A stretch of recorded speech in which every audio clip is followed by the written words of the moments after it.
What is going on, everybody? Thank you for rolling up to the spot with the True North crew. It is championship weekend. We are in full swing, folks. I got some matchups. The boys got some matchups, and we're excited to get into them this weekend and hopefully win some people some titles.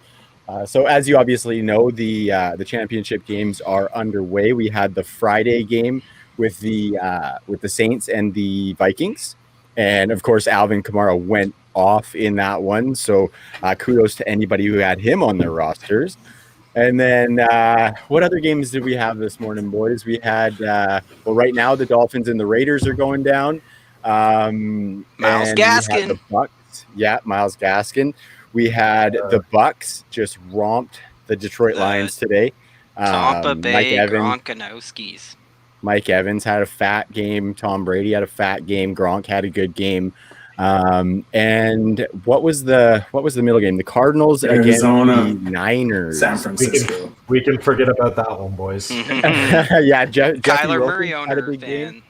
Yeah, Good. That was Kyler Murray owner. definitely a tough one. Good to see the big man George Kittle back too.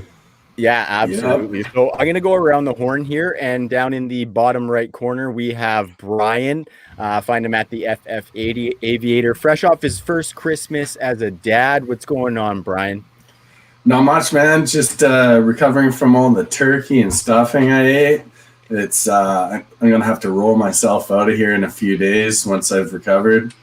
Absolutely. Start walking it off. Everything slathered in gravy, just gravy everywhere. Oh, everywhere. Yeah. Just turkey everywhere. I think you got a little something there, actually, buddy. You should probably get that. Oh, shit. And then, of course, we have Big Willie style Will Harris at It's Harris Time on Twitter, making his debut or debut, depending on where you're from, in the spot. That is Big Willie style. How you doing, buddy? I'm doing great. Happy to be here. First appearance on the spot. Been a long-time viewer, first time participant. So I'm really excited to Long be time, here. first time. That's right, baby. So I'm really Welcome excited to this show, buddy. Absolutely, and I get to do it with Bry Guy, my favorite True Norther. So, yeah, buddy. You guys are like two fighter fish. You used to put two fighter fish in a bowl beside each other and just watch them ram at the window at each other. The betas. Yeah. Patrick Waugh in his coaching debut at the plexiglass. Yeah. Totally. And on the top right of the video screen there, we got Tyrell McLaughlin. He's going to be on the 1s and 2s again tonight. Been putting in a lot of work on the show sheet to get us schmucks ready for the show. And thank you for that, Ty. How you doing, buddy? Always living the dream. So 4 Pennsylvania football fans here tonight. You are very outnumbered, right. Trav. We got I 3 am. Steelers fans. Yep. One of these things is not like the other, and that three is the magic number for the Steelers right now, too. Obviously, right. Yeah. Having lost 3 straight. So I really quick, guys, before we get into these matchups for the Sunday and Monday slate, which is going to be a ton of fun, I just kind of want to talk to you a little bit of game theory here actually about those big games that we saw, like that Alvin Kamara game from Friday. Obviously, if you're down to him, somebody who's playing him, that is a tough hole to dig yourself out of. Brian, I'm going to start with you. Like, is there anything you would do different in this situation where you're going against a guy who just put up 50 points? Like, are you going to change anything in your roster necessarily, or are you going to ride the process? I'm going to swap out some guys, that might have a little bit higher ceiling instead of someone that's going to give me a safe base floor. One of the Slack chats today, a guy was asking about pairing up Deshaun Watson and a receiver or another receiver that was maybe a little bit better. And I told him, I'd actually go and play Kiki QT, even though it's similar, maybe a little bit less, because, if Deshaun Watson hits that touchdown, now all of a sudden you got 12 points too, right? So you can put a few different turns on who you're going to play out of your lineup to maximize the points if that number hits, right? Mm-hmm. Yeah, for sure. You might have to live and die with somebody who has a lower floor, but I like that playing the ceiling plays when you're behind, because you got to risk it for the biscuit, right? Especially when you're in such a hole. Big Willie style, I'm going to flip that over for you. If you are up by that much, are you going to change anything in your roster? Like if you had a Kamara, maybe you had a Kamara and a Mike Evans, and then you can just pull the rest of your roster back. If you're up by like 30+ points going into the weekend, are you going to change anything in like your flex spot or whatever? So first step, I'm going to go out and buy myself an Alvin Kamara jersey. Will be step number one. And then the second one is I would go with the baked-in floor players. Absolutely, you still want to play it safe. To what Brian was saying, if you're in the reverse situation, I'm probably going to go with a MVS for that boom potential for 30-40 if I'm playing from behind. But if I am in the lead, I did have Kamara and Evans, and where they were being drafted this season, it is 100% possible that you have both of them on your roster going into championship weekend. So if that is the case and you're sitting nice and pretty, I'm going with a floor play it safe. Nothing. There's no need to risk it for the biscuit in that. I mean, you're going to be spotting yourself almost 100-point lead going into the Sunday slate. You're in a good position, and if you don't have your quarterback already starting, I mean, it's not all but done, but it's pretty much all but done for you. So play it safe, play your floor guys. But in the same sense, if you're in a big deficit, roll the dice. You have to do it. Mm-hmm. Totally. I got a Kamara and a couple of Jeff Wilson finals going, so I'm pretty stoked about those situations. So, Ty, why don't you take it away, man? Get us into these matchups, spin these records, and let's hopefully help people out with some of their lineup decisions this week. Okay, so the first one on the agenda is the Tennessee Titans at Lambeau at the Green Bay Packers, and we usually don't start with the Sunday night football game, but it's exactly what we're going to do. It's actually a really exciting game, revenge game for Packers head coach Matt LaFleur. We get two quarterbacks who've been borderline elite options at the quarterback position all year for fantasy, two of the best rushing offenses in all of football, and both these teams are kind of basement dwellers in rush defense. Right away, that kind of begs a common question from this season. Like, could we see a lot of Aaron Jones and Derrick Henry in this one? Would that hurt Aaron Rodgers and Ryan Tannehill's upside for fantasy? I think we'll hit on that, but really quick, Vegas seems to think these guys are going to sling it. 54-point total, shootout implications. But there's one thing I want to get to really quick here, because Green Bay are just 3-point favorites. I actually really like them in this game. Green Bay holds their opponents to 60.4 plays per game. That's number one in the NFL. In other words, teams are just forced to play super slow against the Packers, slower than any other team. Tennessee's on the opposite end of that spectrum. They allow 68 plays per game to opposing offenses, which is the second most. So the numbers say Green Bay is going to be forcing Tennessee to play really slow, and Green Bay faces no limitations there. And it's interesting because it could be a slower game, definitely keeping that total down. And it actually opened at 55.5. The Panthers, by the way, last week against the Panthers kind of showed us how to slow down that Packers offense, like give them a taste of their own medicine. Like the Packers lead the NFL in time of possession per drive in addition to plays on offense allowed. So the Panthers came out last week, just did a similar thing to them, putting long drives together. And I think the Titans could do an even better job of that because of the ridiculous efficiency. Derrick Henry, Ryan Tannehill. So rant over. What do you think, Will? Newest member of the show. What are you thinking for this game? Do you think this goes super shootout mode in Lambeau, or are you scaling back expectations? Like, do you think there's room for both the passing games and running games to do damage in this one?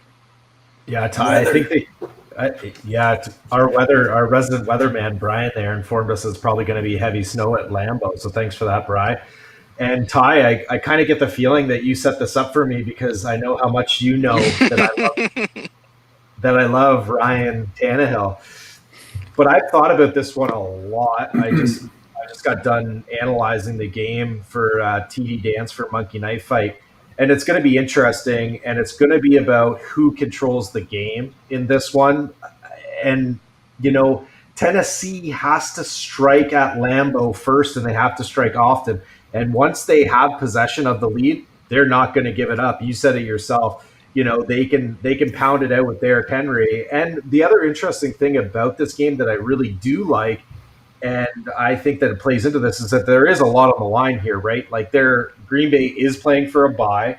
This is not a nothing game for Green Bay. And Tennessee, this is division title on the line for them as well. So there's a lot of marbles on the table here. And there is a lot of interesting possibilities here. I think that both of them are going to come out slinging, and whoever has the lead is going to dial it back and pound the ball with the run game and try to salt home the opponent. And, if it is Green Bay that gets the lead, then Tannehill is going to be throwing it to AJ and Davis, and then vice versa. Green Bay is going to be forced to toss it up to Tanyan and Adams all game long. If they decide to go that route, for Green Bay, if it does get out of hand, Tennessee does gain the lead, up by 20 points. They probably don't have a lot of motivation to keep their stars out on the field on a snowy day. So it's going to be interesting how it plays out in this one. I think it's all going to be the very interesting first quarter to see who grabs that lead first. Totally. I think it's so fitting that we have Will on. All the success Ryan Tannehill has had in Baby Blue, and last week was his career high fantasy football game. It is his entire career, 37 points, just crazy. So he's the biggest Ryan Tannehill fan I know. Mr. Tannathrill himself couldn't be prouder of your fanship. Ty, can you just say it and say that he's elite?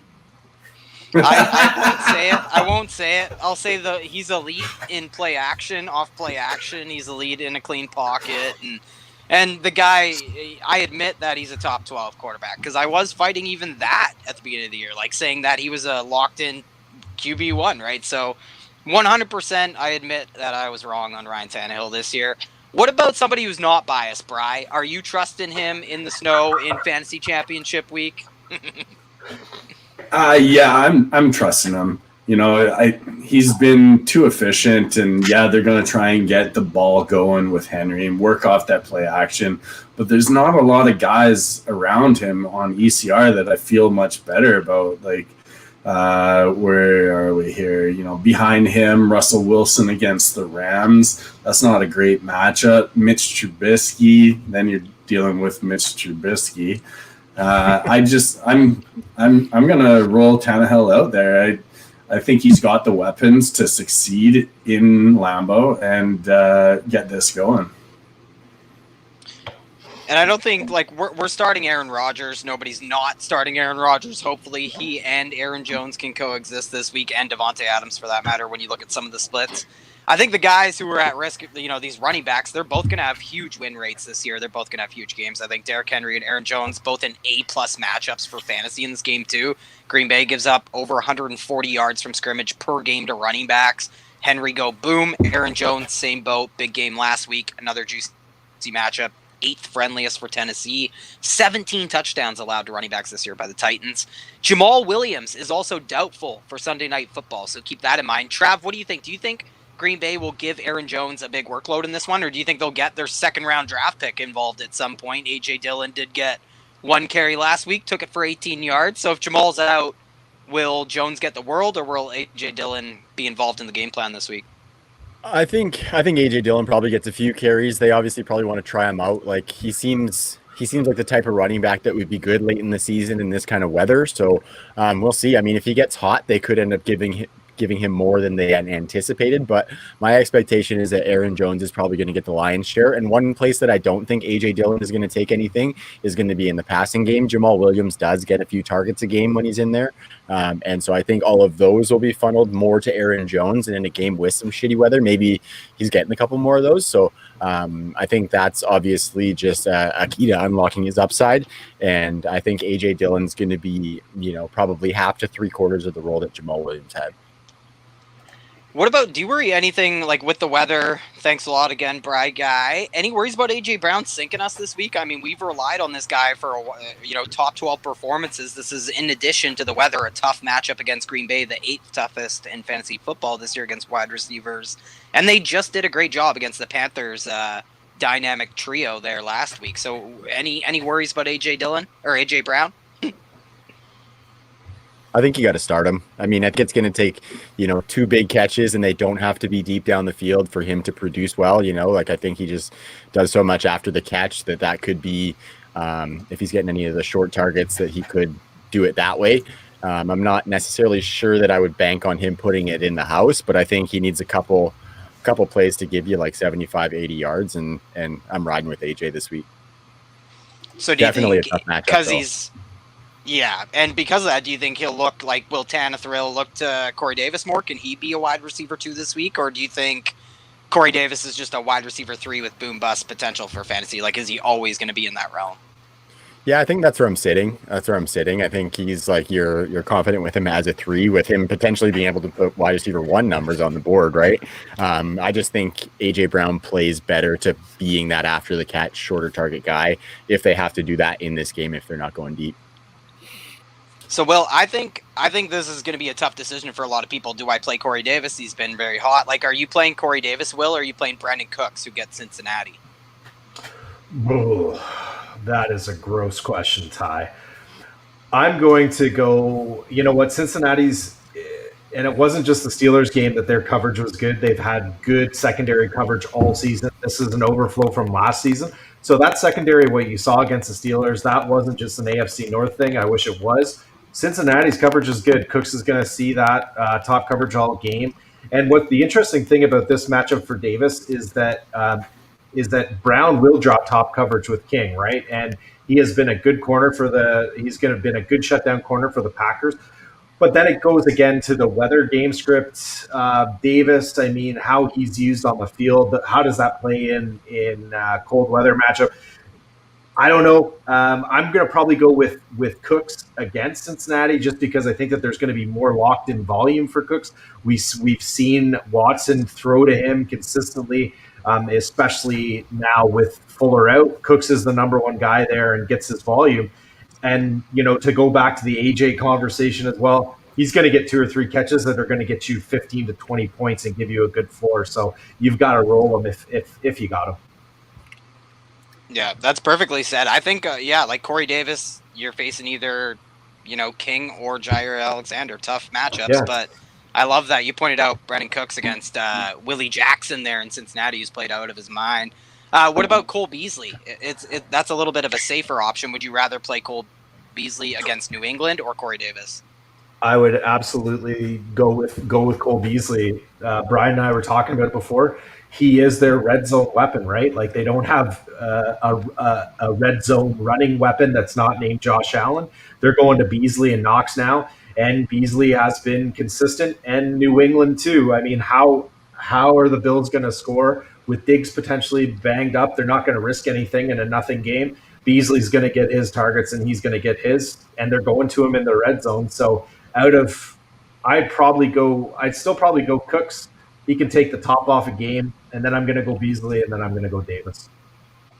One quick I point like on that. Beasley, and we're going to get there with Beasley, but Beasley actually only has 2 fewer deep targets than does Stephon Diggs on the season if you look on PFF. So give me Beasles over Corey Davis as well. Yeah, Beasley can get open in that zone coverage, even 20 yards downfield. It's incredible what you can do when you have a quarterback who can deliver that. So you mentioned consistency. Devonte Adams, I mean, he had that 8-game touchdown streak going where he scored 12 times during that span. That was unceremoniously snapped last week. It was actually his worst fantasy game for Adams owners since week 2. But beautiful bounce back spot. Titans 16 touchdowns allowed to the wide receiver position, tied for 6th most. And you look at the total hovering around 55. Like Devonte Adams should score at least once in this freaking game. Will, you mentioned breaking down the MKF touchdown dance. Everybody should have him in their parlays this week. 100%. But you also mentioned MVS might be one of these high variance guys. Like that's kind of the tip of the iceberg for wide receivers facing Tennessee, because I have to ask the annoying question. Like the Titans defense sucks. Vrabel defenses, they suck. Titans give up the 3rd most fantasy points to wide receivers. Wide receivers average almost 190 yards per game. 8th most air yards allowed, 7th most yards after the catch. Titans defense, it sucks. So what do you think, Will? Are we starting any of these ancillary wide receivers? Do you like MVS or the Alien Lizard as your sneaky starts? If you're down, is it MVS? Yeah, if I'm down, it's MVS, and there's nobody else that I'm interested in this one.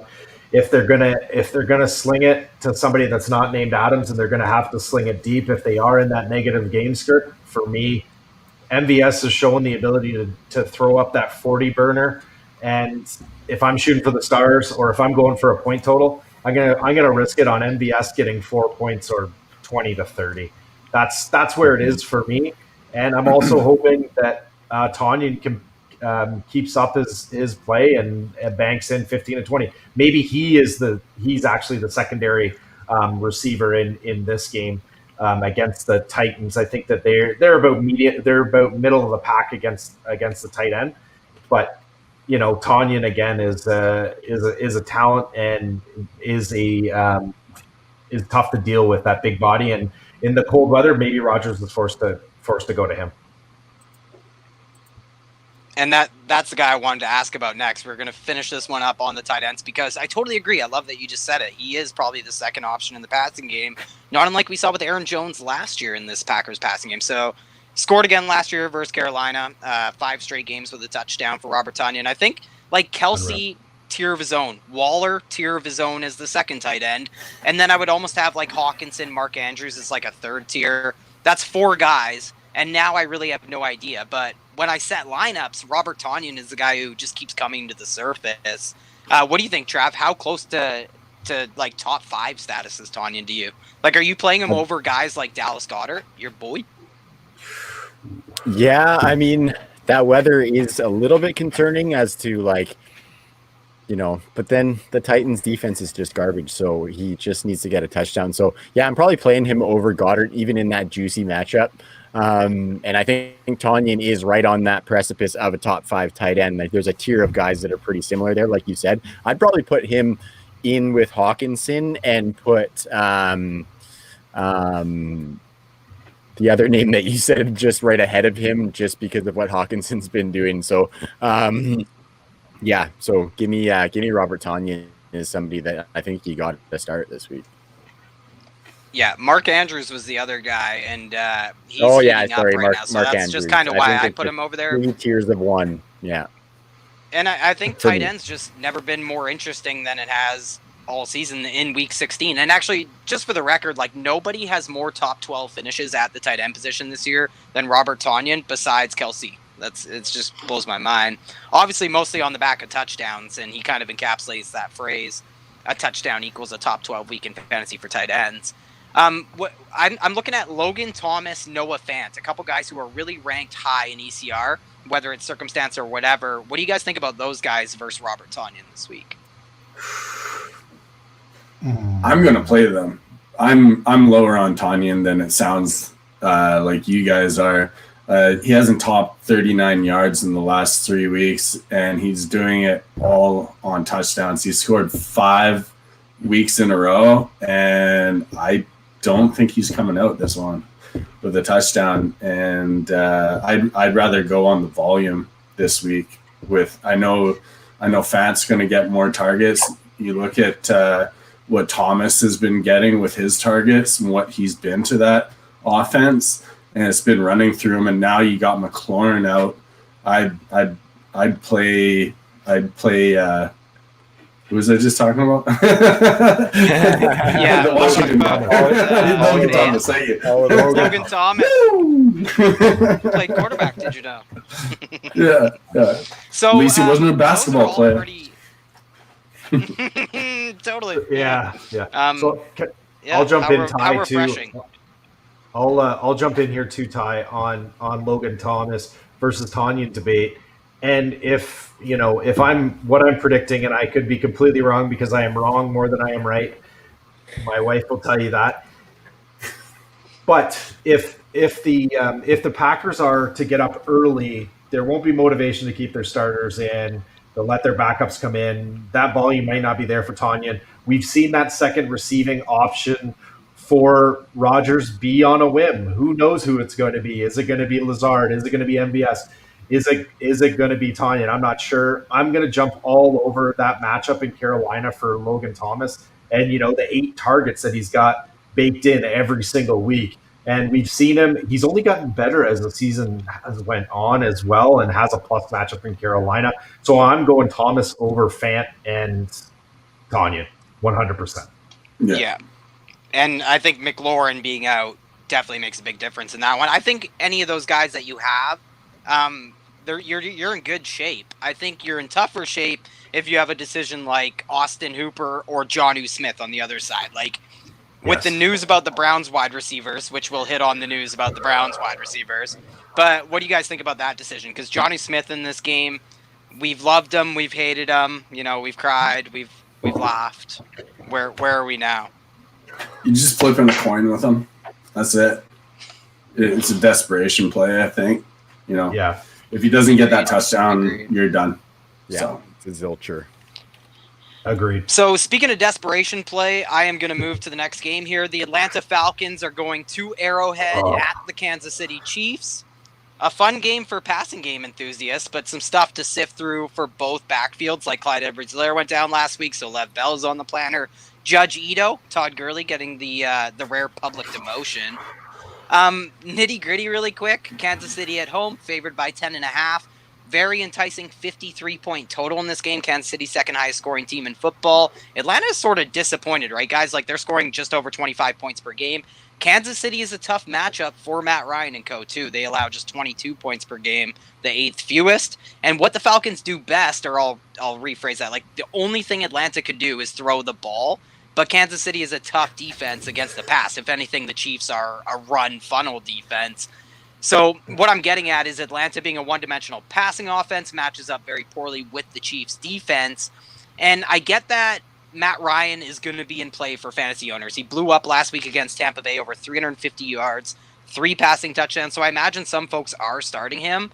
But note number one is that Matty Ice threw the ball almost 50 times last week. And before that, he was just Matty Ice cold in the last 12 games. Matt Ryan's under 13 fantasy points in half the game 6 times. He's hit 18 fantasy points just 3 times. So, just a really poor matchup. Do you think Matt Ryan is a quarterback to avoid this week? Or am I way off base? Like, is sitting a quarterback who has no run game playing in the highest game total bad process? I don't know that it's bad process. You got to keep an eye on the matchups, right? And it looks like it could be a trap too. So you got to be careful of that. I think I'd probably be starting him as like a back end, maybe quarterback 1, top 15, I'd say, just on volume. But he's been super sketchy. So that's like maximum that you're hoping for. Like, you're not getting a top 5 quarterback on the week by any means. Yeah, and just to hammer home the matchup, it's really tough because they force so many turnovers and things that Matt Ryan is susceptible to, as well as pressure rate. We'll see if Frank Clark's playing this game, but the numbers, even if you look at fantasy against quarterbacks for Kansas City, they're really inflated because they've given up 6 touchdowns in the rushing column to quarterbacks. So a guy like Matt Ryan, you're never going to expect that. What do you think, Will? Would you start Matt Ryan, or would you pivot all the way to like a Jared Goff playing the Seahawks? I love Goff's matchup this week, and I know that we're going to talk about it later, so I'll save it there. But I'm going with Goff. There's nothing in this game to play for. There's nothing in it for the Falcons, and there's nothing in it for the Chiefs. There's no Julio. You're playing Ridley based on volume alone. He got 14 targets last week, the highest of his career, highest on the season. So you're playing Ridley if you've got him. I just don't see the motivation here for either one of these teams. We've got Kelsey going for potentially Kittle's record, right? He's going to be pushing for 1,500 yards on the season. So I can see Kelsey getting played and getting action. But there's just not a lot of motivation here. It looks like a shootout, but, Trav said it, I think, perfectly, that this could just be a massive trap. Well, I hope that's not true for Mahomes, because it really seems like the fantasy football gods have delivered in Week 16. Like, Mahomes playing the Falcons is just incredible. Like, he could be the quarterback drafted the earliest with the highest win rate in fantasy football in a long, long time. Like, you'll never not hear don't draft quarterback early, but Pat Mahomes could curve that mentality. Atlanta gives up the most fantasy points to opposing quarterbacks in all of football, so we don't have to talk about Mahomes, because I really do want to talk about these backfields. For Kansas City, behind Mahomes, Clyde Edwards-Helaire goes down, and the Chiefs, it might not change the offense very much, like if at all, for them. They've been one of the pass-heaviest teams in the league, and given this matchup, like, what do you think, Trav? Do you think Kansas City's just going to go pass-heavy, or because you're saying it might be a trap, do you think they're going to try and run the ball in this game that they're pretty heavily favored in against Atlanta? Yeah, well, I think they're going to throw their fair share. They always do. I think with Lev in there, they may run it a little bit more so than they may have with Clyde, and game script, depending on if Atlanta can score with them or not, could dictate that they will. So yeah, I think it'll probably be like maybe 30, 35 pass attempts for Mahomes, I'm thinking, just because of the way that offense goes. So I think it's going to be just a good day for most people on that offense. Like, I'm starting Lev Bell. If I need a flex play, just due to the fact that he's going to be in the red zone quite a few times and he could punch one in. Yeah, Lev's definitely in play. Like, I think it's interesting. Like, it's the number one matchup against quarterbacks. That's why I'm not sure that this doesn't go shootout mode, because Atlanta's been really tough against the run. And just like their defense as a whole, they're kind of like a pass funnel even inside the running back position. Like, running backs have scored a lot of their fantasy points via production in the receiving game this year, which aligns with Lev's skill set of days past. Last week, Lev, he handled 15 carries in the game, which Clyde Edwards-Helaire left. 62 yards, scored a touchdown. So there's no doubt this guy's going to see some volume for the league's top offense, arguably. Like, Bri, how high are you? Are you thinking he's a flex play? Like, what are your expectations with Lev? I might be a little higher than you guys. I think you're probably going to be a little bit higher, man. I'd see him as like a back end RB2. I don't think they're going to run the ball a whole lot. I think they're going to throw. You saw it in a few games. Even when they're up, they're still throwing. They're throwing the ball more than anybody else right now. And just because CEH is out and Lev's the guy there, I don't think that means that they're going to all of a sudden just start giving him more volume. It might even be a little bit less. I kind of totally agree. Like, I'm just looking really quick, and I'm struggling with this one because I totally agree. They're going to throw a ton in this one. There's no reason not to. And Lev had just the one catch last week for 14 yards, but only 2 receptions by Kansas City running backs versus New Orleans last week. And you add in the fact that Clyde Edwards-Helaire disappointed me this year in many ways, but mostly in that facet of the game, in the receiving game. And also, you think about the goal line work, like if you're going to argue that in this game total, blah, blah, blah, he's going to score a touchdown. We saw how hard those were to come by for Clyde Edwards-Helaire as well. So I kind of, maybe you guys are right, I'm kind of fallen away from the Lev train. If I knew he was going to be the guy, I think I would buy it more. Like, he's been used on third. Like, if you look at Daryl Williams, he's going to be used in this game. He gets used in third downs. He's been in there for 2-minute offenses this year. Trav, do you think Williams could be a sneaky player, or is that too hot? Could he at least see some of the pass catching work folks might be hoping or assuming goes to Lev Bell? He might get a couple, but I think he definitely is going to play a secondary role. Like, I don't see him coming in and just overtaking unless he gets a series early and he's super, super hot. But I think like a sneaky play, if you're desperate for sure, or if you're in one of those leagues where you have like 4 flex players. But yeah, he's not somebody that I hope that I have to insert into a championship matchup. Well, what about, like, would you be happy playing Chris Carson over Lev Bell, who gets a tough matchup against the Rams? Yeah, I think I still go Carson over Lev Bell. That's a close one, though. What about Gio Bernard? He has a cake matchup. He plays the Texans. Yeah, and he looked good against don't hit me, guys, your Steelers last week. Yeah, all 3, you bastards.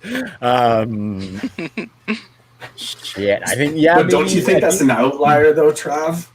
Gio looking good against the Steelers this year? Well, yeah, like historically, it's probably an outlier for sure. But at the same time, like, yeah, you got to kind of roll with it, right? And with that shitty quarterback situation, it looks like they're riding the Gio train. So yeah, maybe give me Gio over Le'Veon just because I know that he's gonna get like the biggest share of the targets, or the rushes as well as the targets that Gio is one to get. I probably should have just laid this out off. Go for it, Will. Gio hasn't had a problem with volume all season, even when Mixon was there. So might as well keep the Gio train rolling until the end of the season, right? Zach Taylor, you're a wonderful coach. Yeah. Wouldn't be the first season I finished the year with Gio Bernard on my roster. Let's put it that way. Mm-hmm. The reason I'm beating being on your those bench, guys is I really can't get over it. Like Atlanta, yeah, exactly. Usually, yeah. So Atlanta, like I get it. We're not expecting bell cow usage from Le'Veon Bell, but it's gonna come down to that receiving work. Like Atlanta's bottom 10 in catches, receiving yards, and receiving touchdowns allowed to running backs, despite them being the 11th toughest matchup, which doesn't make it surprising that they've allowed just the second fewest rushing yards to running backs behind Tampa Bay this year. On the other side of this game, we had news that Todd Gurley will be taking a back seat. Brian Hill, go to hell, afterthought. But they probably want to see what they have in Judge Ito, right? Who has been the most effective running back in that backfield by far, probably for the last 18 months, if you ask me. But for fantasy, not a great matchup for Ito in this all too important Week 16 slate. And just thinking about Atlanta, they've allowed just 7 rushing touchdowns to running backs. Kansas City is tied with New Orleans. The fewest rushing touchdowns allowed to running backs was 6. So we might not see a lot of rushing touchdowns in this game. But the other similarity is kind of encouraging. Running backs score a bulk of their fantasy points in the receiving game against Kansas City. They've actually given up the most receiving yards to running backs all season. So does anybody envision like a 3-down role for Ito Smith? And is he in the running back 2 conversation? Or is he more of like a flex play, desperation play?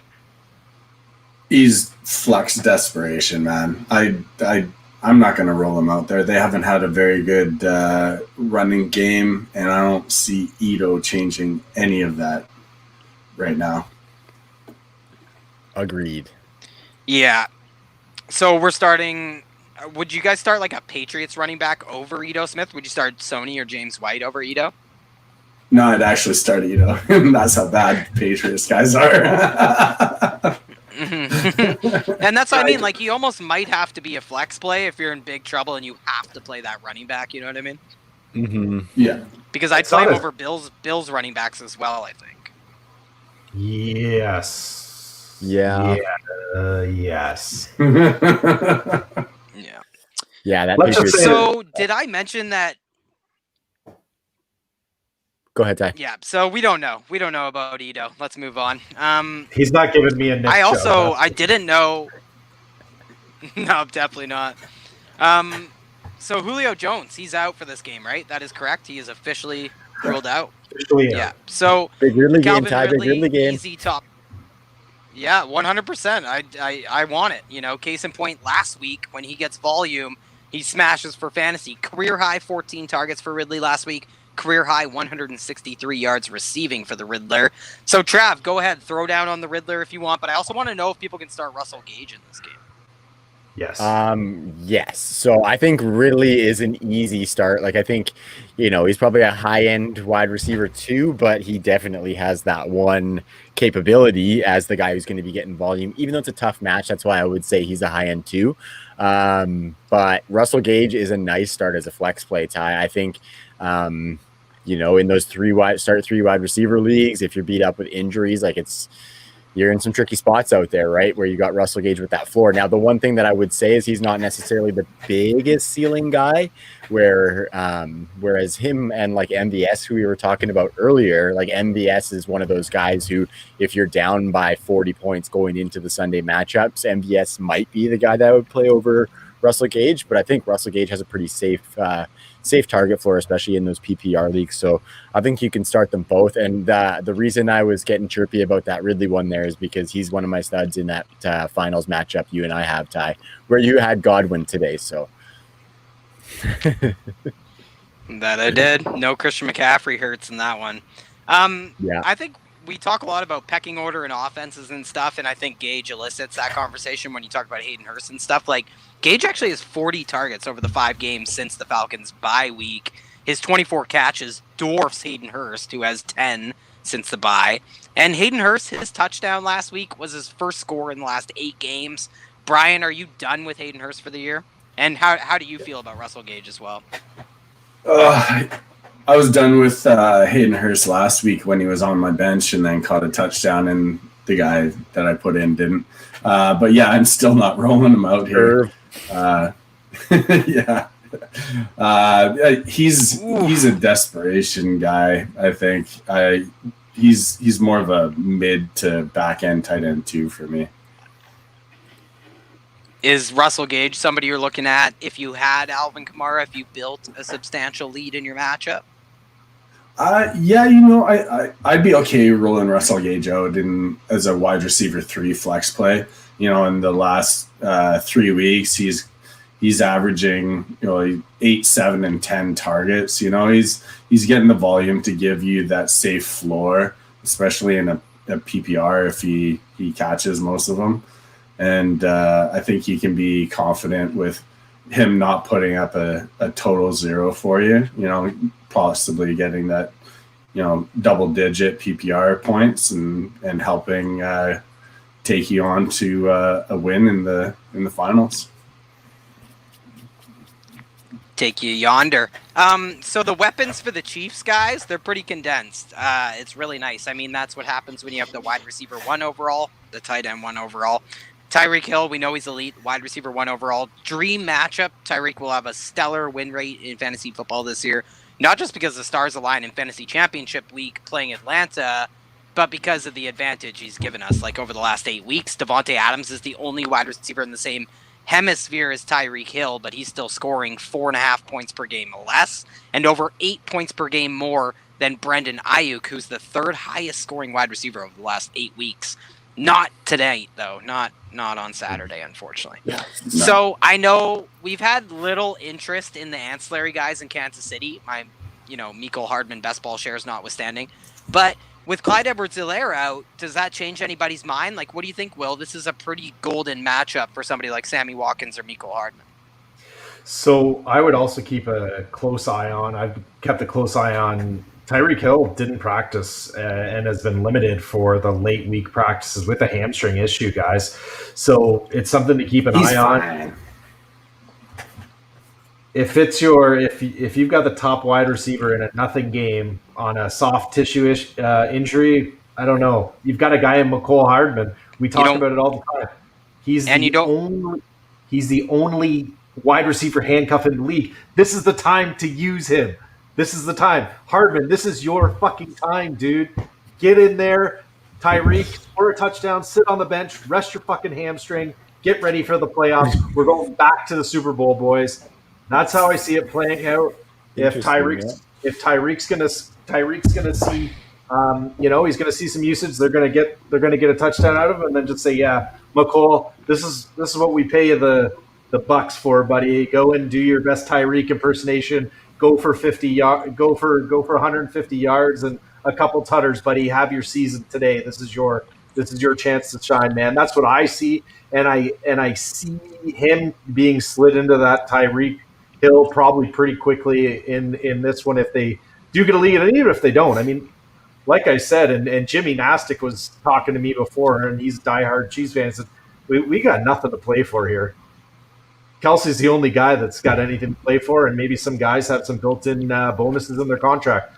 Let's give Mecole a run here. Mecole's really interesting to me. And Watkins as if a desperation floor play, he's getting volume. It's not a ton of volume, but he does have a baked-in volume. He's wavering, right around 10 PPR points a game. And again, if Tyreek does get limited snaps, the Lizard King could see an uptick and be that, 10-point or 40-point dude that we just so fucking love in fantasy football, don't we? Are you starting him on that basis, though? Like, are you going to put him into your lineup thinking that Tyreek might get limited snaps, or are you going to look elsewhere? Depending on what my roster construction depends how far you're down. And what about Russell Gage? Russell Gage is locked for me. If I'm up in a game, I am 100% starting Gage over Mecole Hardman. Mecole Hardman is like an MBS play for me. Hey, or Sammy. Or Sammy. And I think that's exactly what we're saying, right? Is that you're going to have to make these decisions, though. As disgusting as it is, dropping down from starting Russell Gage, who might be the wide receiver 35 or whatever, all the way down to a wide receiver who's in the 50s in expert consensus rankings, you just have to understand that you're doing so building in that high variance. I wasn't going to do it, but Will triggered me. Like, like Sammy Watkins, sick fucking hurdle a couple weeks ago. Super dope. The guy is just, he can do it. He can put those crazy weeks up. But I have a feeling about Mecole Hardman this week, more for DFS tourneys. But yeah, he popped on the radar last week. 3 catches. I know only 22 yards. He did score. Career high 9 targets last week. And the other thing is, because it's a juicy matchup for wide receivers, we could point out that his best game this year came against the Jets in week 8. That week, Mecole Hardman had 57 yards after the catch, and we know he's ultra dangerous after the catch. It's also quietly the way the Chiefs win on offense, and it's how you can beat the Falcons big time. Like, the Chiefs are ranked 2nd in yards after the catch this year. Or no, sorry, I'm just looking. They are 1st in the NFL in yards after the catch as a team. Top 3 years straight. And Atlanta has allowed the 3rd most yards after the catch as a team this year.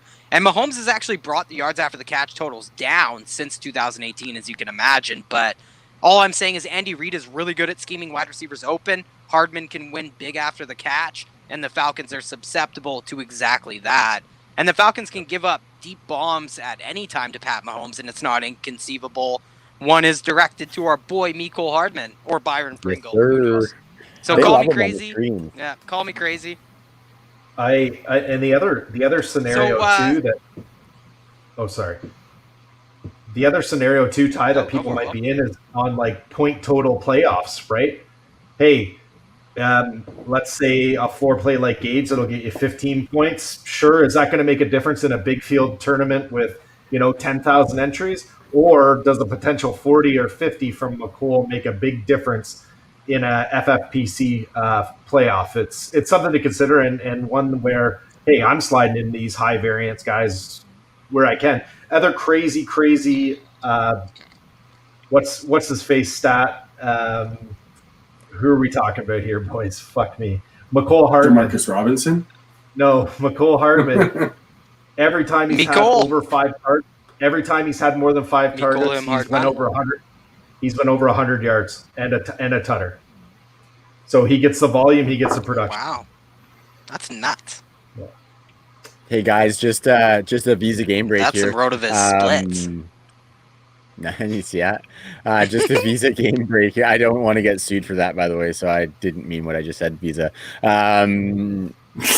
Nelson Aguilar just scored like an 80-yard touchdown with like 3 minutes to go against the Dolphins. Sorry, I know I'm interrupting, but I got that game on. It's 3.5 to go. Derek Carr just threw like an 80-yard bomb, and Aguilar took it to the house. And also, since we're getting sued, I have a MasterCard game-breaking moment as well. Fitzy has actually came in for Tua too. And that's right. Yeah, I saw that. This was a little while ago. But I had no audio. Did you see? Was he hurt? I didn't see that. It was similar to that Derek Carr injury I described in our group chat the other week. Yeah, for sure. Lots of sand happening. Yeah. Yeah, I'm not sure what it was. I don't know. Get out the beach toys. Man getting hit by football. Okay, Ty. Sorry about that. I just I saw that big play with 3 minutes left, and you know how exciting Aguilar's after the catch shit can be. He's just like flailing around all over the place. So carry on, my man. He and Darren Waller have combined for 177 yards receiving so far in this game. That is insane. Yeah. Look at Derek Carr go. Nobody started him. Mm-hmm. So where were we? I guess we can get out of here. I started him. Staff league. Oh yeah, nice. That'd be dry. Gotta love Superflex. So Travis Kelce, just 6 yards behind Nuke Hopkins, boys, for the NFL lead in receiving yards. No tight end has ever led the NFL in receiving yards in a season. He's just 6 yards shy, and Nuke Hopkins came out today and had an underwhelming performance against the San Fran 49ers and co. This week, though, Kelce could see he's going to set some career highs. He needs just 19 yards for a new career high. 6 catches would be career high. Next time Kelce scores, he'll have set a new career high in touchdowns as well. Atlanta has allowed 9 touchdowns to the tight end position. He's going to be the tight end 1 for the 5th straight year this year. Just insane. Let's go to the next game. Speaking of insane, what are these teams? I have no idea. I can't figure out either team.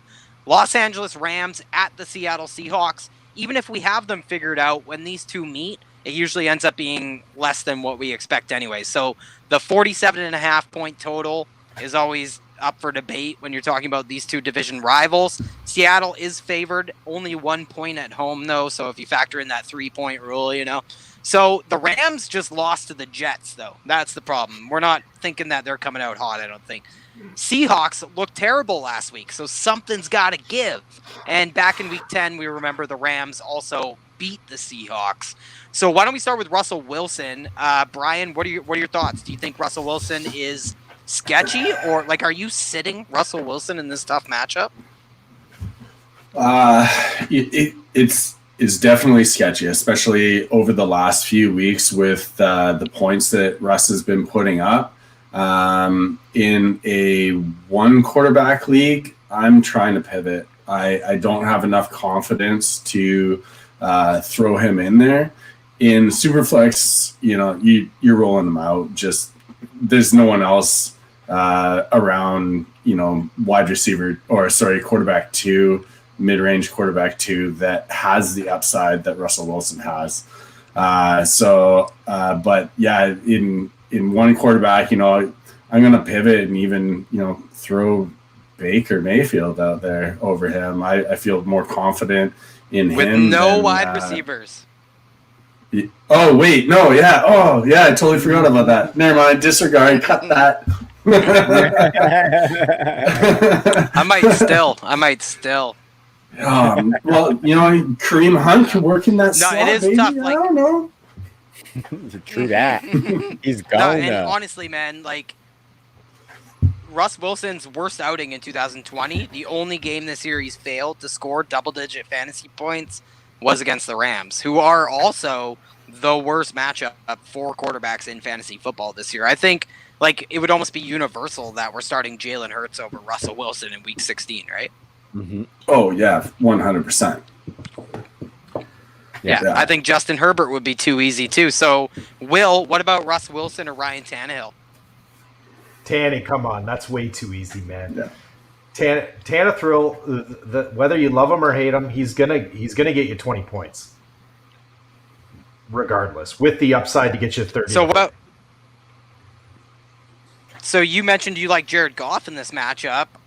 I do. Would you start Jared Goff over Russell Wilson? Yes. I would, yeah. Something is, I don't know what it is. This is I don't think I'd go that far. Really? So I look at... Well, I just think on paper... It's too good of a matchup? Well, I just think on paper it looks like a really good matchup, but over the past 6 weeks, Seattle's allowed the third fewest fantasy points to quarterbacks. They've kind of done a complete 180, and in week 10, Goff barely hit double-digit fantasy points. Even if it was a good matchup, guys, Goff barely scored 15 points against the Jets last week, so I just kind of want to, put my foot on Goff's neck and not start either of these guys. Whoa! Give me Mitch Trubisky. I think the easy completions to Cooper Kupp and Robert Woods. Yeah, I said it. Will Cooper Kupp. I think those easy completions. Holy shit! Miles Gaskin's running a long touchdown into tie the fucking game. Sorry. I think the easy. He already had a receiving touchdown in this game too. And the Raiders missed the extra. And if you've been listening to TNFF, you have lots of Miles Gaskin as well. Yeah. Absolutely. So I think Goff, the reason I would play him is just because he's going to have those easy targets to those guys. Maybe a couple to Daryl Hendo. Hendo's nice in the receiving game. And I think that alone with the yards after the catch those guys will get for him will be good to give Goff a nice fantasy day. I agree. I agree with you. Go ahead, Ty. Well, I was just going to kind of transition to the wide receivers because it's pretty much the same with the wide receivers where they were terrible all year, the air yards, everything. But over the past 6 weeks, they've held the wide receivers to the fewest fantasy points in all of fantasy football. So I was going to kind of I was going to ask Trav about Cooper Kupp. I'm not so sure because it's a pretty tough matchup all of a sudden. And he's been pretty terrible lately. Just 5 targets in back-to-back weeks, under 40 yards receiving, back-to-back weeks. Most shockingly, Kupp has just 1 touchdown in his past 10 games. So even if I think he's a wide receiver too, do you think he has a high ceiling, Trav, if he's not scoring touchdowns? No, definitely not. He needs that red zone work. He needs those touchdowns. He's capable of giving you like 8 receptions, but he hasn't been doing that as of late. So you got to keep an eye on that stuff, right? Like, I can't get too locked into my Cooper Kupp love and get in saying that he's going to give you 8 receptions every damn game when he may not necessarily give you that. And then if he's not giving you that touchdown along with it, you know, it's a little bit tougher sledding these days. But I would probably start him as like wide receiver 3, hoping for wide receiver 2 numbers, but I think Robert Woods would be the play over Cooper Kupp if I was deciding between the two of them. Did you hear it, Will? Did you hear that? Are you satisfied? So everything's coming up, Will, tonight. I don't get this guy off the fucking show, please. I'm not gonna shit in your cup and call it coffee or anything. I was doing a rundown of this game earlier, and it's kind of crazy actually. Woods and Kupp are separated by 2 targets and 2 receptions and 54 receiving yards on the year. Cooper Kupp should see some positive touchdown regression because I mean he's got Woods has got double the receiving touchdowns that Kupp does, and Kupp sees that work out of the slot. I don't know where their red zone usage is at. I don't know if anybody knows that. But Kupp should have some positive touchdown regression. It's uncharacteristic. Yeah, it is, and his touchdown total is much too low for the amount of volume that he is getting. Even though I'm tough on Kupp, I do like him in this game, and I think that they're going to go through the air, especially with Akers out. Hendo is there. Hendo is still a good flex play, but I think that they take it to the air in Seattle. Ty's right though. Since week 9, they have absolutely shut it down. The last touchdown that they let up was against Gabe Davis in the receiving game. But I like Woods and Kupp in this one, and they have to win it through the air. They don't really have, and this game is for the NFC West, right? Like this is an important game. Yeah, for these teams, right? Like big game. That's the other thing that I was looking at for kind of fantasy purposes this week, and that New Orleans game on Friday was actually important for both teams. And I'm looking through the Sunday slate, and I'm handpicking the games that actually have meaning, like this one, like the Green Bay Titans game. These are important games, and we're going to see 2 teams that are at it and are ready to pull out all the stops to win. What is Smoke saying? Smokey said his kid called a lady a dick in the liquor store today. And real quick, Will, I looked up that red zone work that you were talking about just to kind of top off your point here. And Cooper Kupp has 1 more red zone target than does Robert Woods, with 12 to Woods' 11. And then if you move inside the 10-yard line, I think Cooper Kupp's got him by a hair as well. But yeah, sorry, that was just to cap that off. And it's been unbelievably disproportionate over the last few years too in favor of Cooper Kupp. So no doubt we expect it was only him and Kenny Golladay who reached double-digit touchdowns at the wide receiver position last season. So Cooper Kupp always a threat to score touchdowns for sure, and I think he'll be a big buy candidate in the offseason. Does anybody like Daryl Henderson? Like, what do we think his role's going to be, Bri? What do you think his role is going to be? Do you think he's a running back too? I think he's going to be a running back. I don't know if he's going to be a 2. Seattle's been pretty good against the run, and I think LA is going to have to put the ball in the air a little bit more against Seattle. If Henderson's like high-end flex play for me, I can't put him in. Let Bell easily over him. Yeah, I'd play Lev Bell, and I'm not even big on Lev Bell this week. What about someone like Wayne Gallman, who's in tough against Baltimore? I think I'd play Henderson. I'm not super high on Gallman this week. I just don't think they're going to move the ball very good. Yeah, against that Ravens defense. Yeah. What about Seattle's backfield? Like, Rams are extremely tough they're a really tough matchup for fantasy football for running backs. Last 3 weeks, Seahawks had between 50 and 65 rushing yards, and that was thanks to like Carlos Hyde having a 50-yard touchdown run, which turned out to be the only rushing touchdown last week against Washington. Like, Hyde is getting a lot of playing time, which is frustrating if you're trying to count on Chris Carson, guys. So does last week, the matchup this week, do enough to scare us off of starting Chris Carson this week? No. It does not for me. If the Seahawks are going to be if they're going to get to the Rams, it's got to be through the run. It's the only place that the Rams have shown any susceptibility, and I mean we're talking very, very narrow. They're the best defense in the NFL, and I'm saying that as a Steelers fan. When you look at the metrics, they have absolutely shut down both the pass and the run. Just this much less so on the run. This is also the first week that Chris Carson hasn't been on an injury report as well. So we've seen him, with battling with an MCL sprain, like that he was able to come back within a game. Just absolutely insane. But this is the first week that he has not been on an injury report. Chris Carson in full health will be needed for the Seahawks to win this. Guys, crazy stat. All the touchdowns that the Rams have let up this year, only 2 have been scored outside of the red zone. 2. So that to me means that Chris Carson. Wow. Yeah, that's insane. It was 2 tight ends as well. It was Kittle, and I believe it was another tight end.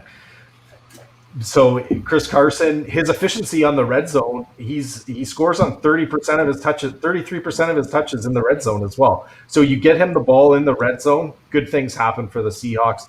Carson, I'm starting, he's right on that fringe of RB1, RB2, and if he punches in 2 TDs, hey, that's probably about 20 points, and you're looking pretty for your finals matchup. I like Carson in this. If the Seahawks are going to get it done, has to be with Carson in the run game. Yeah, get Carlos Hyde out of our faces. That's an annual exercise, annual saying. Rashad Penny, too, by the way, saw a couple carries last week, his first touches of the year as well. He's big. But historically, guys being off the injury report. Historically, Carroll normally goes with 1, but like Will said, this is Carson's first week of not being on the injury report. You could see him go back to being a majority of the ball carrier. And Will you also mentioned it's a big game, and we know huge game. They'll let him eat in a big game, I would imagine.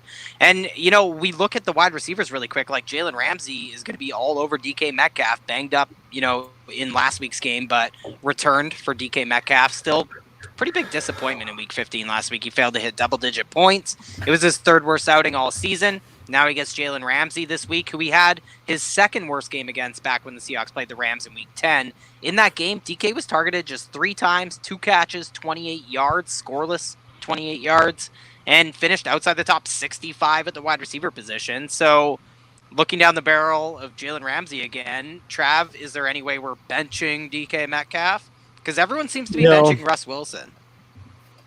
Yeah, and that's kind of an interesting one because Russ probably got you to the dance. But, Russ only has 1 quarterback 1 week in the last 5. So that's more reasonable to me than benching DK. Who did that come against? It was 2 weeks ago.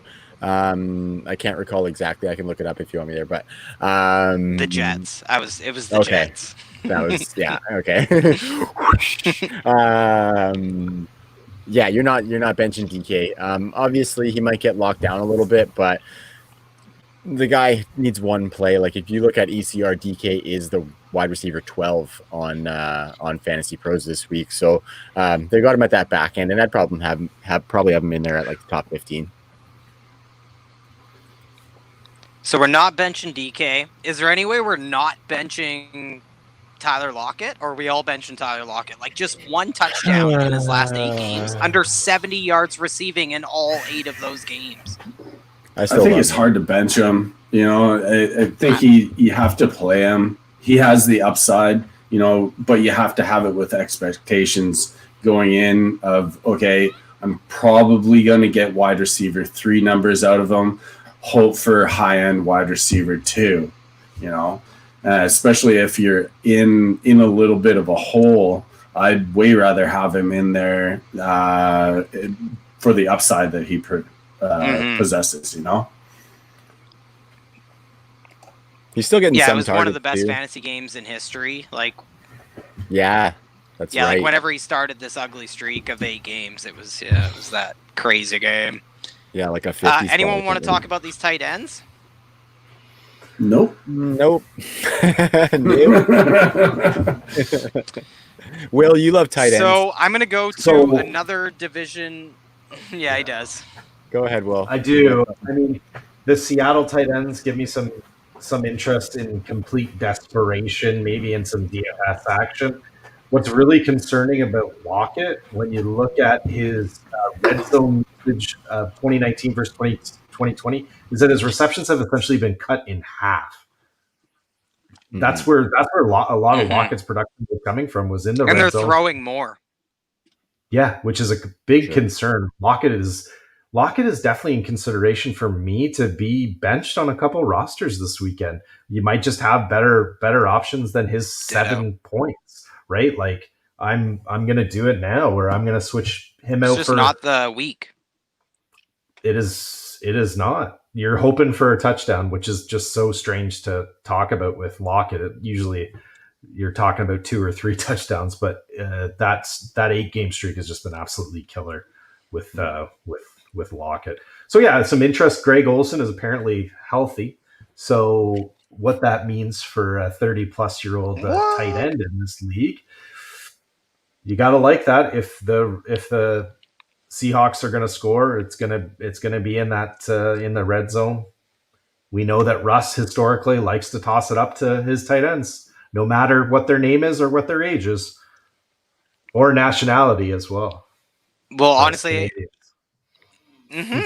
Luke Wilson. I honestly haven't cared enough to look this year, but when I look at routes run, yeah, or he might have got cut again, but okay, sorry, he's got good for him. Yeah, he has beautiful hair too. Yeah, beautiful hair. That flow is incredible. I can't believe you're not letting yours fly tonight, Will.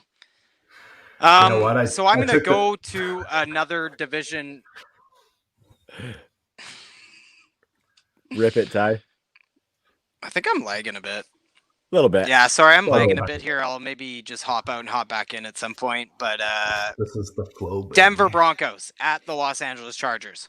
So another, never a hair out of place. The Kerry Frazier of TNFF. The Los Angeles Chargers are favored at the Denver Broncos. They're at home, 48.5 game total. I was kind of pleasantly surprised. These teams' defenses combined to allow 56 points per game to opposing offenses. So the Broncos and Chargers, shitty defenses. Safe to say we have more faith in the Chargers offense at home than Drew Lock and the Broncos offense, But what do you think, Will? If Justin Herbert gets hot in this game, will Drew Lock and the Broncos, are they going to be able to keep up? Oh, man. Love Justin Herbert. And the great thing, because Keenan Allen is doing the questionable thing again this week, right? Where we're not sure if he's starting. He hasn't been ruled out. Don't bench me. Yeah, don't bench me, right? But the great thing that we've established about Herbert, unless he's playing Bill Belichick, is that he is a solid floor QB with almost unlimited upside if he has all his options available to him. So even if Keenan Allen's out, we also have Hunter Henry, who's on the COVID-19 list, so he is not playing in this game. The nice thing is that Herbert will sling it to anyone. We've seen it to Guyton. We've seen it to Parham, who, if you're in desperate need in tight end premium, or even you need a tight end, I'm going to Parham this week. I mean, why not? He's an absolute big body. He has done some work this season in limited action behind Hunter Henry. I like him this week. It might be a sneaky DFS play as well. I've got no concerns on the Chargers side of the ball. Eckler, I don't know what his role is in this offense as of right now. I don't know exactly where he fits. Totally. Like, it's anyone? Like the talent, we know the talent's there, but is... Well, I was going to ask, like, yeah, do you think he needs the pass catching work for fantasy football? Like, yeah, for sure. The Chargers won't need to pepper Eckler with targets in this game because it's the Denver Broncos. So that's the only concern I would have. I think he's a consensus top 10 running back, though, this week. Like, Denver has allowed the 4th most fantasy points to running backs over the last 6 weeks, including a ton of receiving production. Yeah. I mean, you're playing him if you got him. And then in terms of game script, these two teams are completely unpredictable. Like, you're literally you're flipping a coin on both what the Chargers are going to do. The play calling has been absolutely horrible, but again, that hasn't impacted their skill players, maybe Eckler a bit. But on the Denver side of the ball, man, I don't know what Drew Lock I'm going to get this week. I never know what to expect. What's going to happen? Is it going to be 40 points or he is literally the worst? And if you are starting him in your fantasy football championships, hey, good on you. But it is a risky proposition because it literally it's 4 or it's 40. Like, that's what we're looking at with Drew Lock. And again, I have a hard time predicting any of their pass catchers. What to expect? Is Noah Fant going to play a full game? Is Jerry Jeudy going to catch a pass or be targeted? Is Tim Patrick going to be a guy at the Irish pub, or is he going to be doing his best Cortland Sutton impression this game? This team in the pass catching core has no consistency and there's no predictability. The one solid that I'm liking from Denver this week, Melvin Gordon, man. Melvin Gordon. Lindsey's is out too. And Lindsey is out. Hey, man, Melgo, he's probably one of the running backs that does the best with more volume. And he's going to get that in this game. And I hate to say it, revenge game. I love it. So for fantasy, man, I'm just like out on everybody in Denver unless it's complete desperation. Unless your name is Melvin Gordon this week. Well, I think it's funny. You talk about the unpredictability. Like, these teams played back in week 8. It was one of the few heartbreaking losses. There's been a few of them for the Chargers that they've suffered this year. Denver scored 21 points in the 4th quarter to beat the Chargers 31-30 in that game, which is more points than they average per game in 2020. They score like less than 20 points per game. You know, as an offense, they're the worst. Drew Lock is the worst, but I would never rank this guy as a top 24 running back, but he was the quarterback 7 overall in that first game. And you talk about, I like that you mentioned Austin Eckler. I think that's the big question that we have to get right in this game. I think the rest of it is totally up for debate. Like, you talk about Melvin Gordon being totally in play. You talk about how futile the wide receivers were. I think Melvin Gordon's like 20 receiving yards was second on the team last week. So, you know, he's just getting the bell cow usage. How valuable is that in this offense under Pat Shurmur? I don't want to go there really, but I'm probably starting Melvin Gordon because of the volume over guys like Lev Bell, the stand-ins. You know, maybe even Mike Davis would be a debate. I think I'd play Mike Davis over him, but the only guy that you didn't mention there, Will, that I kind of wanted to touch on would be maybe Mike Williams. Because Hunter Henry is out, are you, like, Brian, are you entertaining Mike Williams at all, or are we done asking if this is a fucking blow-up week for Mike Williams at this point in the season? You know, it's really tough. I don't have any confidence in Mike Williams, even with Hunter Henry out, you know. Yeah, he could be that big body that they go to down in the red zone, but is he going to go back out with a back injury or a hip injury? Or I think you have better options out there right now in championship week on your bench or already in your starting lineup than taking the chance on that. And like Will was saying, this whole game is sort of a crapshoot. So I'd prefer to start someone else. Yeah, the Chargers, I mean, my heart goes out to Chargers fans. This hasn't been one bad year of like blowing calls, blowing kicks. We're talking like It's every year, man. It's a decade, man. And I thought, hey, Phil Rivers out of there, maybe something will change, but it's the same old Chargers, man. Put them in a soccer stadium, put them in the Coliseum, put them wherever you want. It's the same old Chargers team, man. But Herbert does give us hope that this will be a viable fantasy offense for years to come. I think Mike Williams is boiled down again to one of those desperation plays. YOLO, why not? Throw him in there if you're thinking that you can go for 30, 40 points. Would you could be one of those high variance plays like we were talking about earlier, but if you're down heavy already going into Sunday, then you could throw him in there, but I'm not happy about it at all. What about any chance Tyron Johnson's that guy? Like, I think he's intriguing, at least from like DFS deep divers perspectives for GPPs and shit. Like, he's over 55 yards receiving in back-to-back weeks, touchdown in back-to-back weeks. Like, would you start Tyron Johnson at this point over Mike Williams in a GPP, or if you're down 30? Only if there's nothing else on waivers or on my bench. Yeah. I mean, that's a deep play, man. Like if you're playing him, you're in like a start 11, 14 team, I think, to be scraping down that bottom. So I just wanted to bring up Noah Fant really quick. Like, is he the biggest trap play this week? Because last week he was in a mega slump before last week. I know tight end is ugly, but he was in a big slump.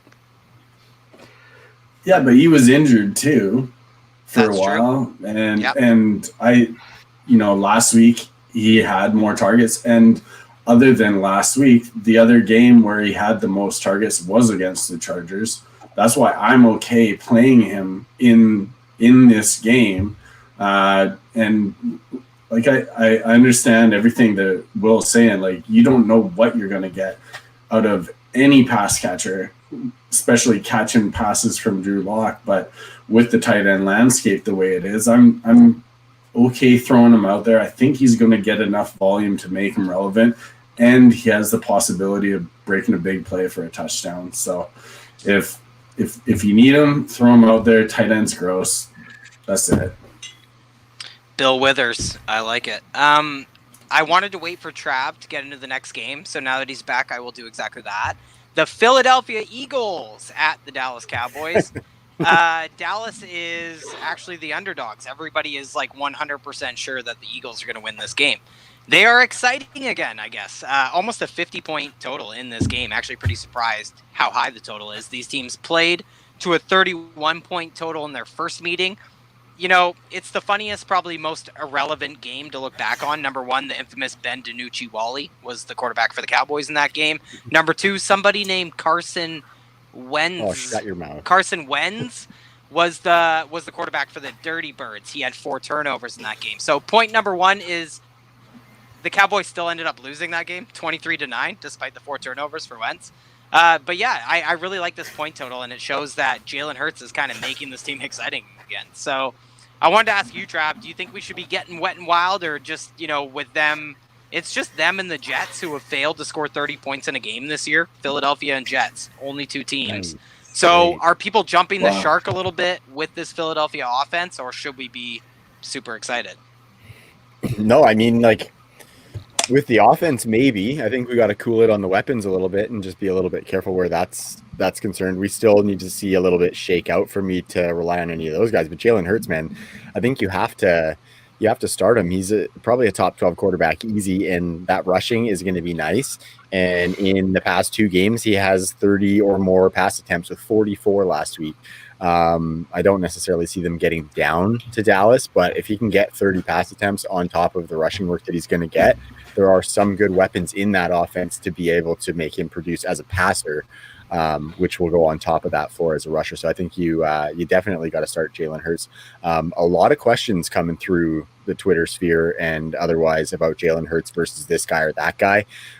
So it's going to be a pivotal one for a lot of fantasy matchups. So I just want to run down some of these injuries really quick, and then I'm going to actually hop out and hop back in because I think I'm lagging, and it's making me feel drunker than I actually am. So it's driving me insane. So let's do this. Lots of Eagles are banged up, boys. Jalen Reagor is the only big name on offense dealing with that ankle injury. Should be good to go, but notable. Philly's defense is banged up, though. Josh Sweat is out. Derek Barnett is questionable, and so is Fletcher Cox. Lots of their pass rush, lots of their athleticism on defense missing, possibly.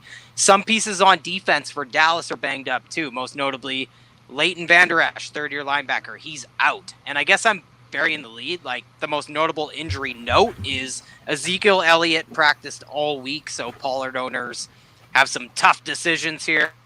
So you guys fire away. I'll be RB. Yeah, it's an interesting matchup for these birds in Dallas.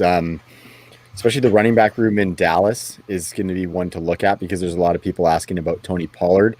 So, boys, I guess why don't we're starting Jalen Hurts. We're probably not starting Andy Dalton. Is that pretty fair to say, guys?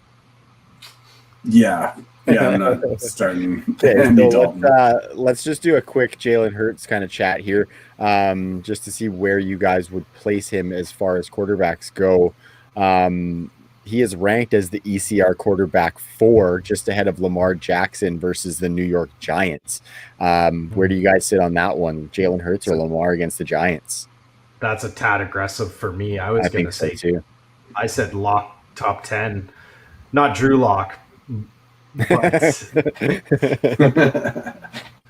I play Lamar Jackson over Jalen. And then what about, like, you're probably playing Deshaun Watson and Josh Allen over him. What about Justin Herbert against the Denver Broncos or Jalen Hurts? Herbie. I think you know what? I think I'm gonna go Hurts there. I think he's got a little bit safer floor, and Herbie hasn't been as good as I've loved the last little bit.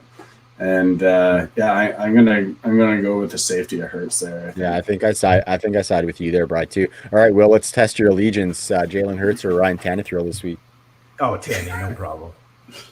I think the more interesting one for me is, and it's came up a lot. I've seen it on Twitter. I've seen it on comments more than once. I think the real debate here is Deshaun or Jalen. I think is more for me. It's a closer comparison because the Texans don't have any weapons left. They literally have nothing. And I mean, I think it comes down to what does your finals matchup look like? If you're going for a 20-point floor play, Watson's going to give you that. In regular times, Watson can give you the upside of 30, 40 points, no problem. Not now. It's not gonna happen. But 20 points, you're locked in. But Hurts, we know, has got that locked in. Probably, 20 is probably a good floor for him. And if the rushing side gets unlocked for a couple tutters, he could be encroaching into that 30, 40 upside that we used to expect from Watson when he had more weapons. So that's me. That's why that debate is more interesting. I think it's more about, hey, what does your championship matchup look like? And then for DFS, I think everybody's going to be all over Hurts this week because he's going to be the quarterback chalk. I just have a feeling. For sure. So let's move to the running back rooms. I guess we can start in Philly. You're probably starting Miles Sanders, obviously, as probably around top 12 running back. He's at 7 in ECR this week. Have at her, Big Willie style. Trav, man, you're probably not in a fantasy championship if you've got Miles Sanders on your team. You could be. You potentially could be, right? And some people might. So you're starting Miles Sanders this week either way. Yes. The more interesting, there's more questions, obviously, in the running back room in Dallas. Ezekiel Elliott, like we said, practiced this week. They did actually pull a running back off of the practice squad today. I think it's Olanulia, Siwo Olanulia. So that's kind of interesting with Zeke practicing all week. I mean, Dallas, I think mathematically they might have a shot at the division. But anyway, what do you think Zeke's role is going to be this week with all that stuff being considered? And Tony Pollard looking damn good last week. Brian, why don't you kick this one off? I think you hit it there. Tony Pollard's looked really good. He's looked way faster, more electric than Zeke has for weeks. I don't have any confidence playing Zeke. I mean, he could go out there and get the volume that he's kind of needing this year to produce any sort of numbers. Or he could go out after this week with Tony Pollard showing what he did last week and split touches. And it all depends on how the game script goes. You know, if Dallas gets up, maybe they run it out with Zeke, or if Philly's up, maybe Tony Pollard factors in a little bit more in the passing game. I don't know. I think I'd rather play some other running backs over Zeke. I have him as like a flex play. For sure. And it's interesting too, because with Philly being banged up on the D line, I mean, there could be some rushing yards had by Dallas, where Philly's been like a pretty decent running defense in the past. So is it a situation where you're only starting Pollard if Zeke is out, or do you think he might be startable if Zeke plays too? Were you asking Will or me? Have at her either if you got to. I think I think you can throw him out as a flex play, just as much as Zeke. He's looked electric. He can break a big run, and that's what you're sort of looking for in those flex plays. Yeah, for sure. Hey Ty, let's test the leg out. Are you starting Tony Pollard this week if Zeke plays? If he plays, I think he's in that conversation. Like, he's going to be more of a running back 3 flex play, but I think he's in play. I don't think I'll put it this way. I'm starting Tony Pollard over Ezekiel Elliott. Nice. Whether he plays or not. That's big. Is that too, bold? Right? Because it sounds bold like when you hear it, but when you think about it and break it down, it doesn't seem that bold, because I'll start him over. I'll start him over guys like Wayne Gallman, who's been sour, guys like Gio, who I hate to death. Yeah. A little sour from last week. How's my leg? Did that come in loud and clear? Yeah. Yeah, you're good now, man. Tell us how you really feel. So moving into the wide receivers, guys. Ty, I'm going to finish off the wide receivers here, and then do you just want to come into that next matchup? Yep, for sure. Okay, money. So in Philly, we got Jalen Reagor. Alshon is obviously back, muddying up the waters, unfortunately. Is anybody? Let's start with you. Are you looking at Jalen Reagor as a guy that you might be able to toss in a matchup and give you one of those spiked weeks, or do you think it's just probably not going to happen with this target distribution? Oh fuck. What do I say about Jalen Reagor? Love him. But he hasn't shown any ceiling. Zero. True. He has yet to have 55 yards receiving in his young, bright career. Yes. Week 1 he had 55. Oh, did he? My apologies. He's yet to exceed 55 yards receiving, I'll say that. So I don't have anything to work off of that would tell me that Reagor is going to be a potential spike play for me. We also have Djax back in the fold, which is just exactly what we needed in this game when we want Reagor to happen so bad. We do. We all do. I know. Justin Jefferson.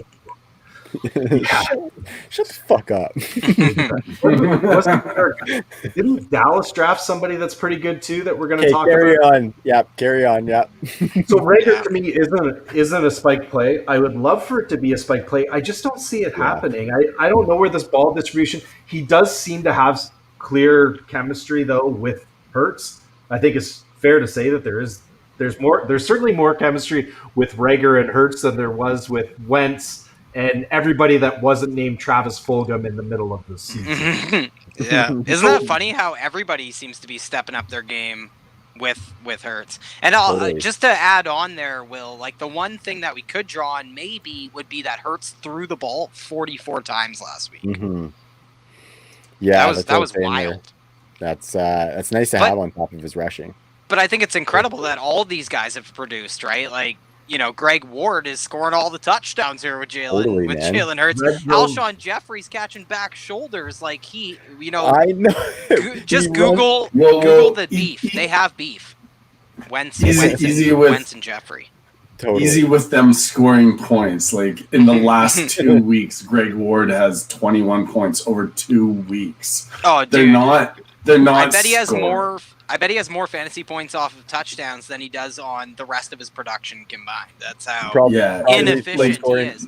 I also might argue that when Hurts came in that game, that touchdown to Greg Ward might have been his longest play of the season, longest play I've ever seen from Greg Ward. Yeah, but I think it's interesting. And then you have Quez Watkins. Like, this guy should be owned in all dynasty formats right now, probably. He has. You talk about familiarity.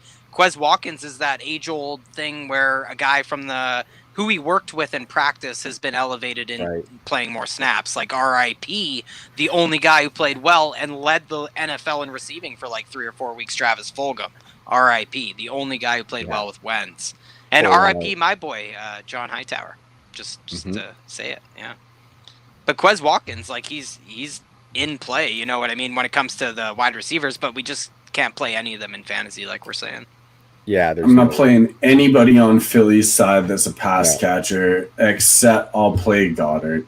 Otherwise, they just haven't shown enough ceiling. If I'm in a final or playing for even third or whatever, some money, I'm not rolling any of them out there, even if I'm down, because they haven't shown me that ceiling and they're not safe enough to roll out. There's someone else. We could see a little bit of Jalen to Jalen action in this game, I think. Maybe a little bit of Dalton to Dalton action in this game. And that was Jalen spelled with a Y. I know Smokey's in the comments. I don't want him making any Jalen Smith jokes here. While we're talking about Smokey, no way that I'm starting Pollard over JT this week. Yeah, that's a little reachy. But I do think I'm closer to Smokey. Like I have Tony Pollard like pretty comfortably ahead of Zeke this week. I like it. Okay, guys, so let's talk about the wide receiver room in Dallas because Darius Slay, just checking in on his health, but I think he's good to go. Was it? Okay, yeah. So either way, he's been banged up. And we got 3 really talented wide receivers in Dallas. Ty, since you're not hosting this one, I'm kicking it to you first. Who do you think is the guy to own in this wide receiver room for this week? Well, the dynamics changed immensely over the last second half of the season. Like, CeeDee Lamb was the guy earlier because we love the slot duties. I even argued when the quarterback play changed that he might be the guy who's insulated a little bit because he plays so much in the slot. But that really hasn't panned out. Michael Gallup's played significantly more snaps. He's producing more. He has Andy Dalton's eye. Like, the chemistry rapport seems to be there more with Gallup. But I actually have a little bit of concerns with all 3. Like, I'm not looking at any of these 3 guys. I think they're all kind of guys that I'm lower on than consensus. I thought there might have been some issue with Michael Gallup. Maybe he was dealing with an injury or something. But Amari Cooper, I just worry about. Darius Slay, who's actually looked better than what his reputation has suggested, even when he was healthy against guys like DK, guys like Devonte Adams. He didn't look bad in coverage. Those are just elite wide receivers. Amari Cooper, on the other hand, he's the Ryan Tannehill, if you will, of wide receivers where, he's elite, sure. An elite route runner, elite polish, whatever the fuck ever, but he struggles against really, really good cornerbacks. And I still think Darius Slay is a top 10 to 15 cornerback in the league. Yeah. So I worry about Amari. CeeDee Lamb is off the radar at this point, unfortunately. And Michael Gallup, somebody that I can't get on board with at this point either. It's actually really funny too, because I'm just looking at the last 4 weeks for those 3. Michael Gallup has a 23% target share, and Amari and CD both have 19%, 18 and 17 receptions. So they're all like really close to each other. CD has 0 touchdowns. Amari has 3. Michael Gallup has 2. So just an interesting note for the distribution the last 4 weeks or so. But I'm kind of with you, Ty. Like, these are guys that I'm not necessary. Like I think Amari Cooper, you probably you got to start him. CD Lamb, you might have to start him depending on your other options in that wide receiver 3 spot. But it's pretty sketchy plays. I'm kind of with you there, and I've been loving the play from Slay this year. That's for sure. Slay has, in that top coverage role, he's just came up against some really good wide receivers with some really good quarterbacks. Yesterday, Ty. I think yesterday, the day before. You watched when he's getting torched. He's tight in coverage. He's getting balls caught right on his dome.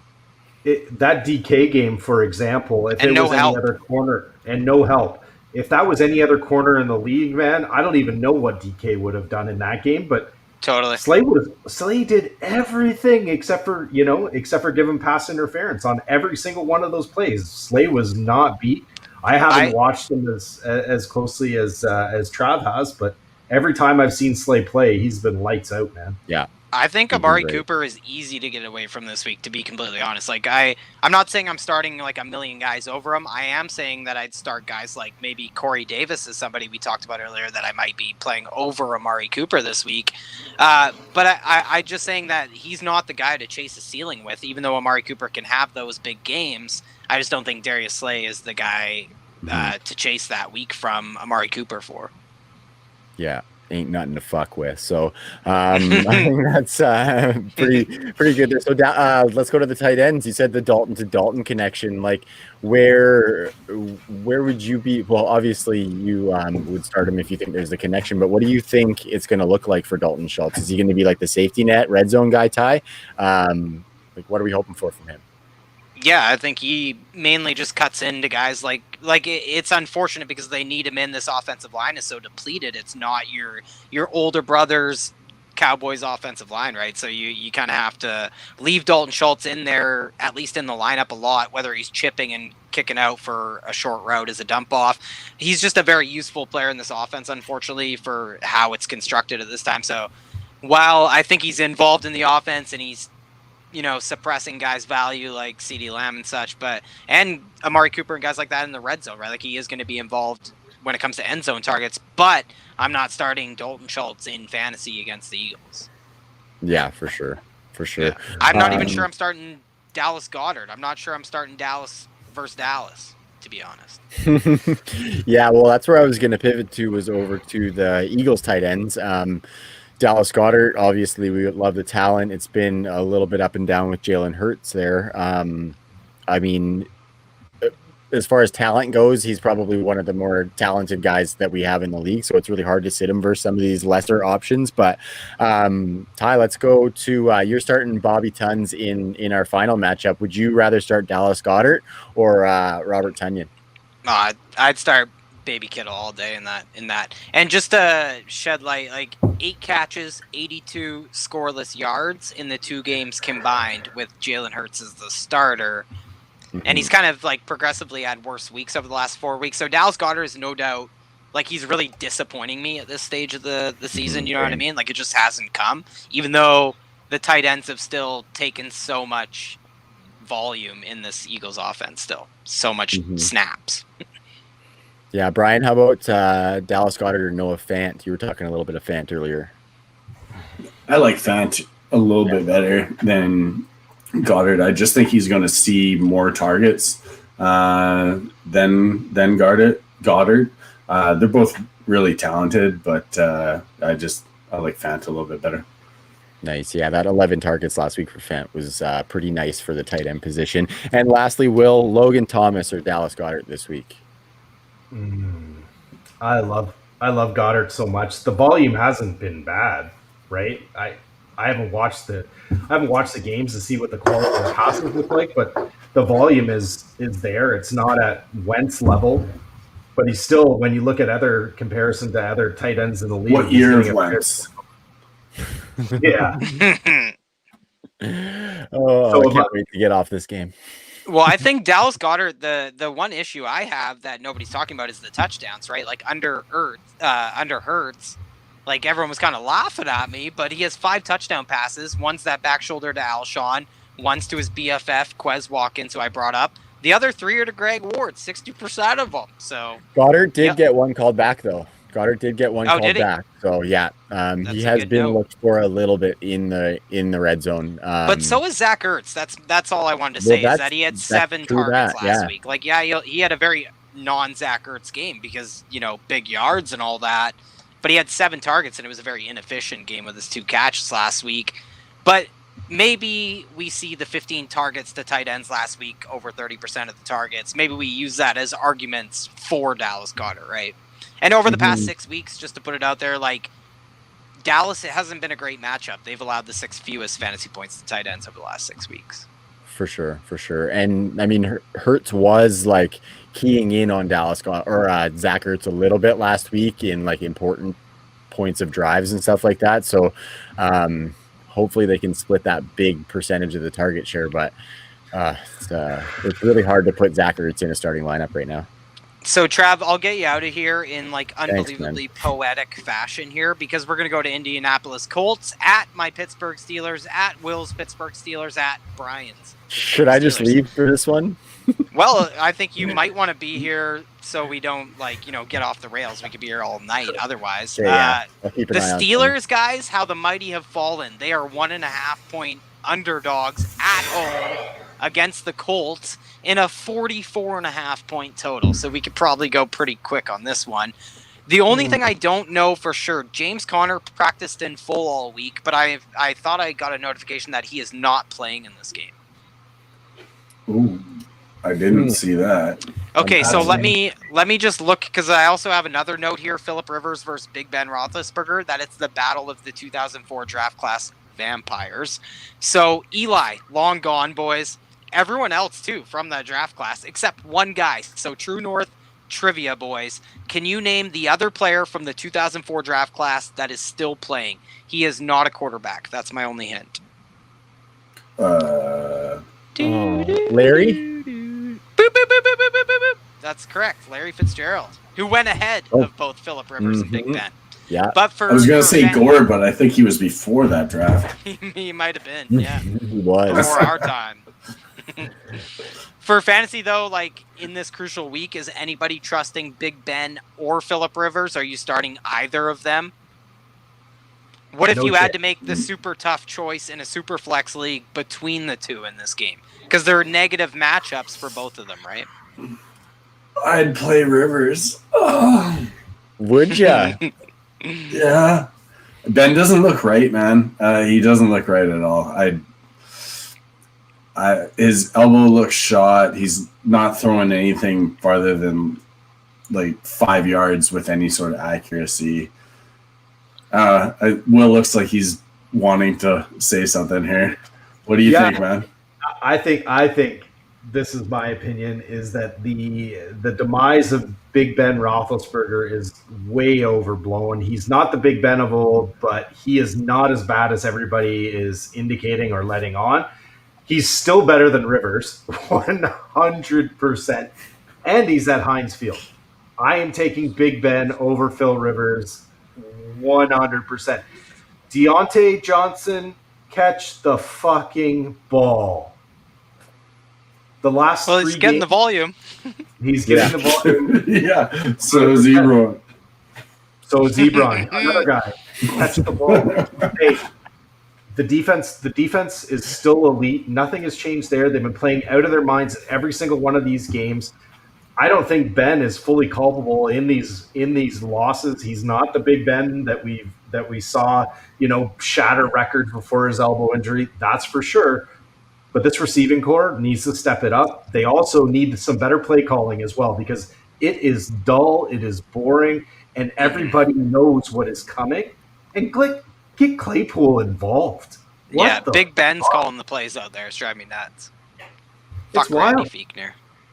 Absolutely. It's his buddy, too, right? Randy Fichtner's is... Exactly. That's how he got the job, in my opinion. Is his BFF. Give me a break.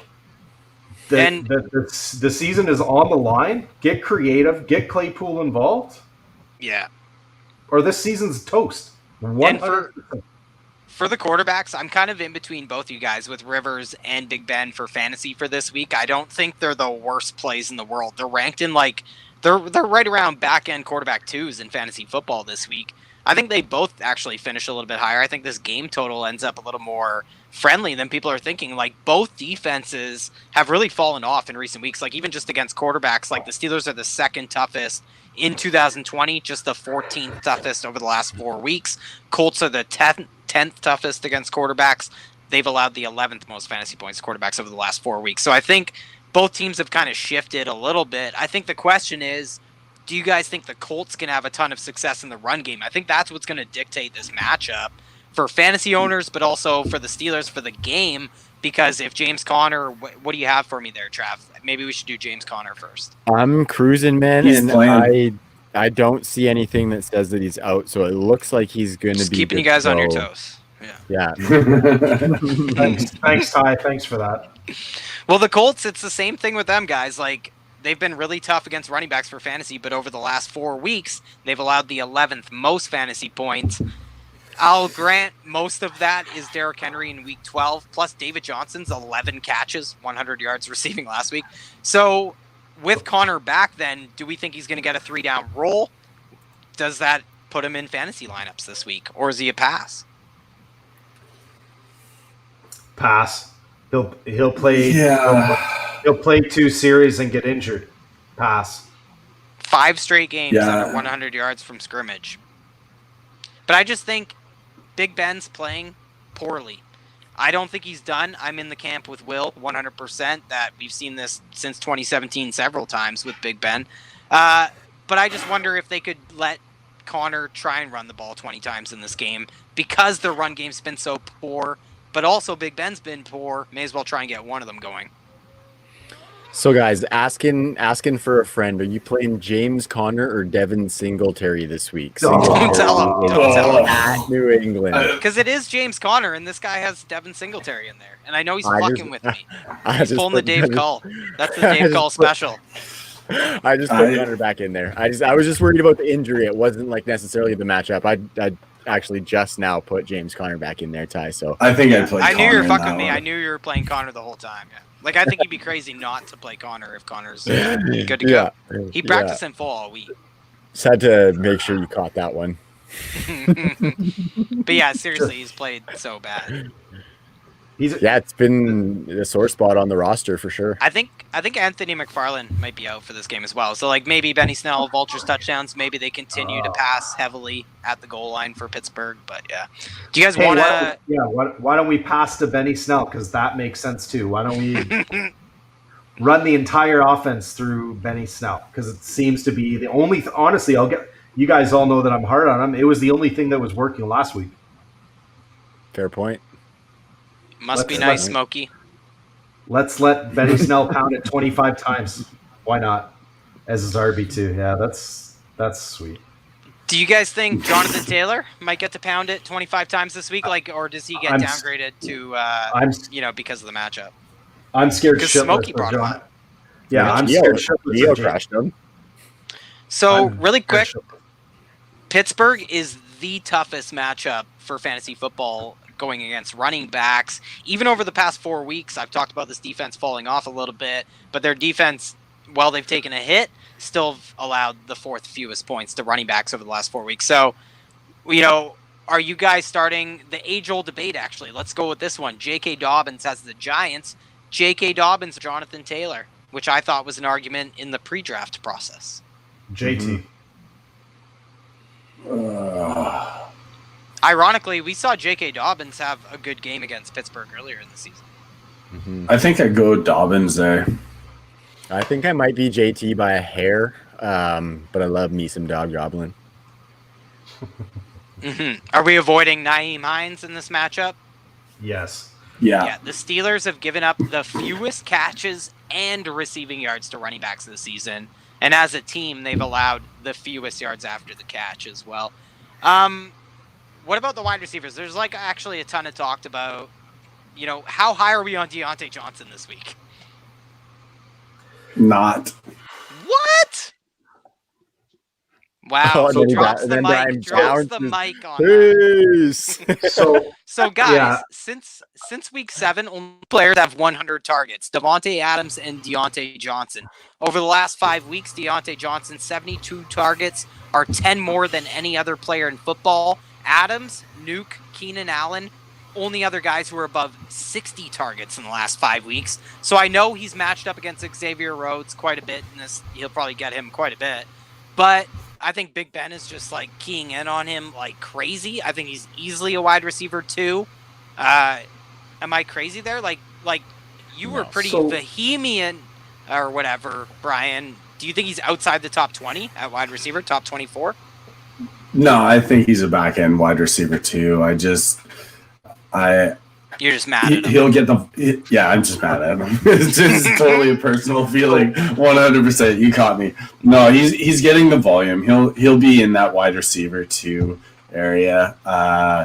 He just has to catch the fucking ball, and then he'll be a wide receiver 1. See, the thing with that is, like, he's only gotten less than 10 targets in 4 games this year. So even if he drops the ball 2 or 3 times, he's got 10 that he's not dropped, I don't know. Yeah. I know it sucks for you guys to watch, but Deontay Johnson has still been solid. It just makes me think, imagine what we could have got from Dante Moncrief. I drafted him in a couple spots last year, I'll be honest. I still love Dante Moncrief as a talent. I drafted Moncrief too. Trav, though, but thanks for taking pity on us Steelers fans. I guess it's you had been great to watch you guys in anguish here for a couple minutes, by the way. You're watching the Philly game? It's a good pick-me-up for sure. But you know what, Trav? Yeah. You're very sympathetic to us Steelers fans and to the Deontay fate. That must be because you had Aguilar on your roster for, what, 4 years? So you used to drop. But we paid much less, much less draft. Yeah, well, and he's getting far more volume, and he's a way sicker player than Nelson Aguilar. So I think we nailed him down. Like, Deontay is a wide receiver 2. I think that's kind of nailed down. Will, what do you think about Chase Claypool? Is he a wide receiver 3? Like, is he a top 36 option, or do you put him in like that boomer bust bucket? I know he needs to be used more.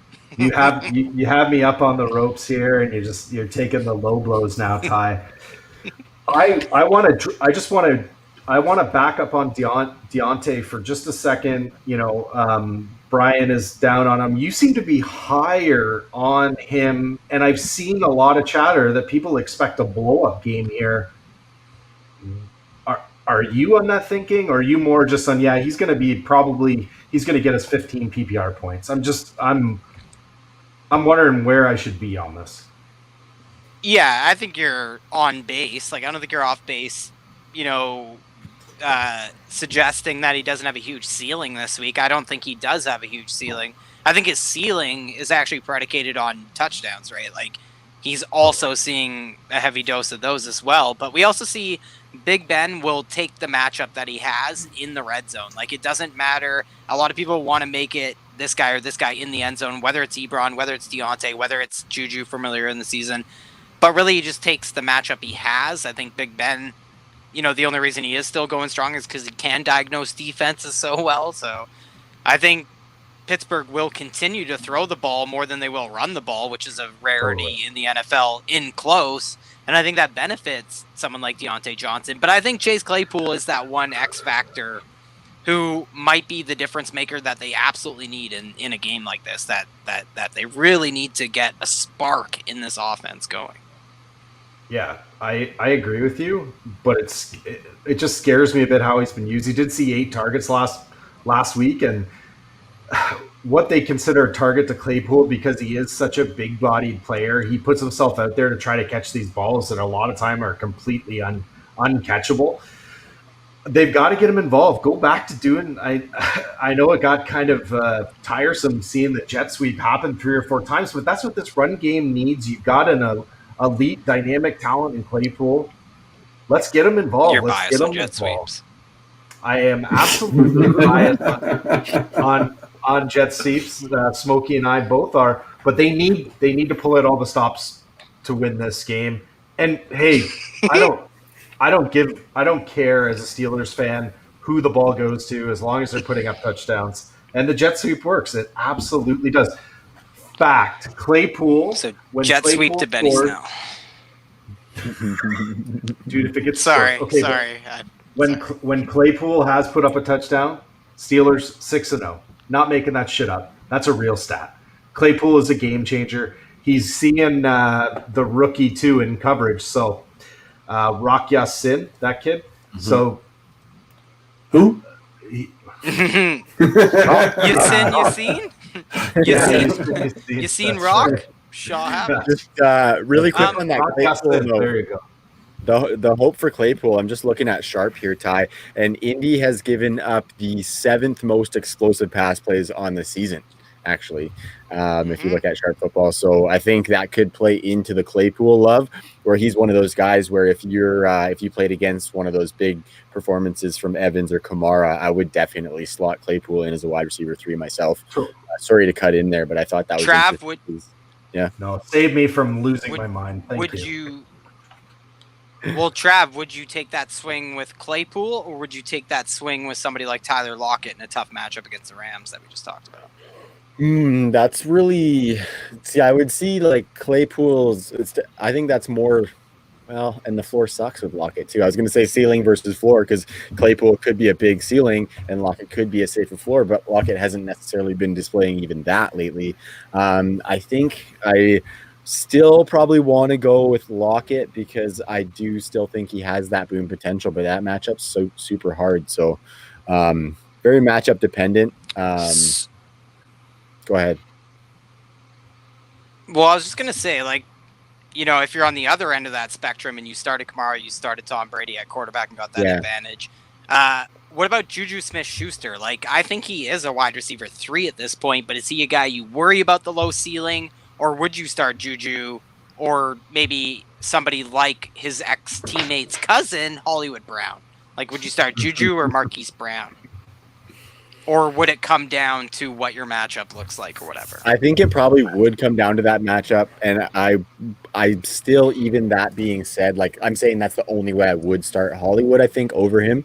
I think I'd still be starting Juju in that situation. Brian, you were rubbing your head there. It hurts, man. It hurts so bad because, like, we went from Juju being, like, this used to be thought of as a safe floor play, and, you know, he's going to give you the targets. He's going to give you safe yardage, but he hasn't. He hasn't. And I think I'd go Hollywood in this one. I think he has the higher ceiling. And they both have a 0 floor. So, like, really, look at last week. For sure. I also think it depends what you consider a floor, right? Like, Juju definitely has a 0 floor if you consider 7 fantasy points a floor, you know what I mean? Which I do 100% consider 7 fucking PPR points a floor. And so I think Juju does have a low floor for sure. I agree with that. So those are kind of cop-out questions, like who's a wide receiver 2? Yeah, Juju's wide receiver 3, blah, blah, blah. So we're actually going to also retire our weekly exercise, Trav, of ranking these Steelers wide receivers. It's great. Deontay's clearly, you know, we have these fucking guys in the slots where we know they need to be.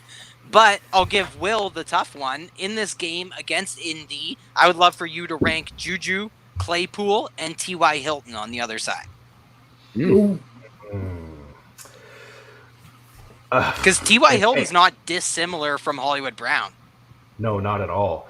And I actually like T.Y. a lot against the Steelers this week, which is scary. Hilton still shows that big game potential.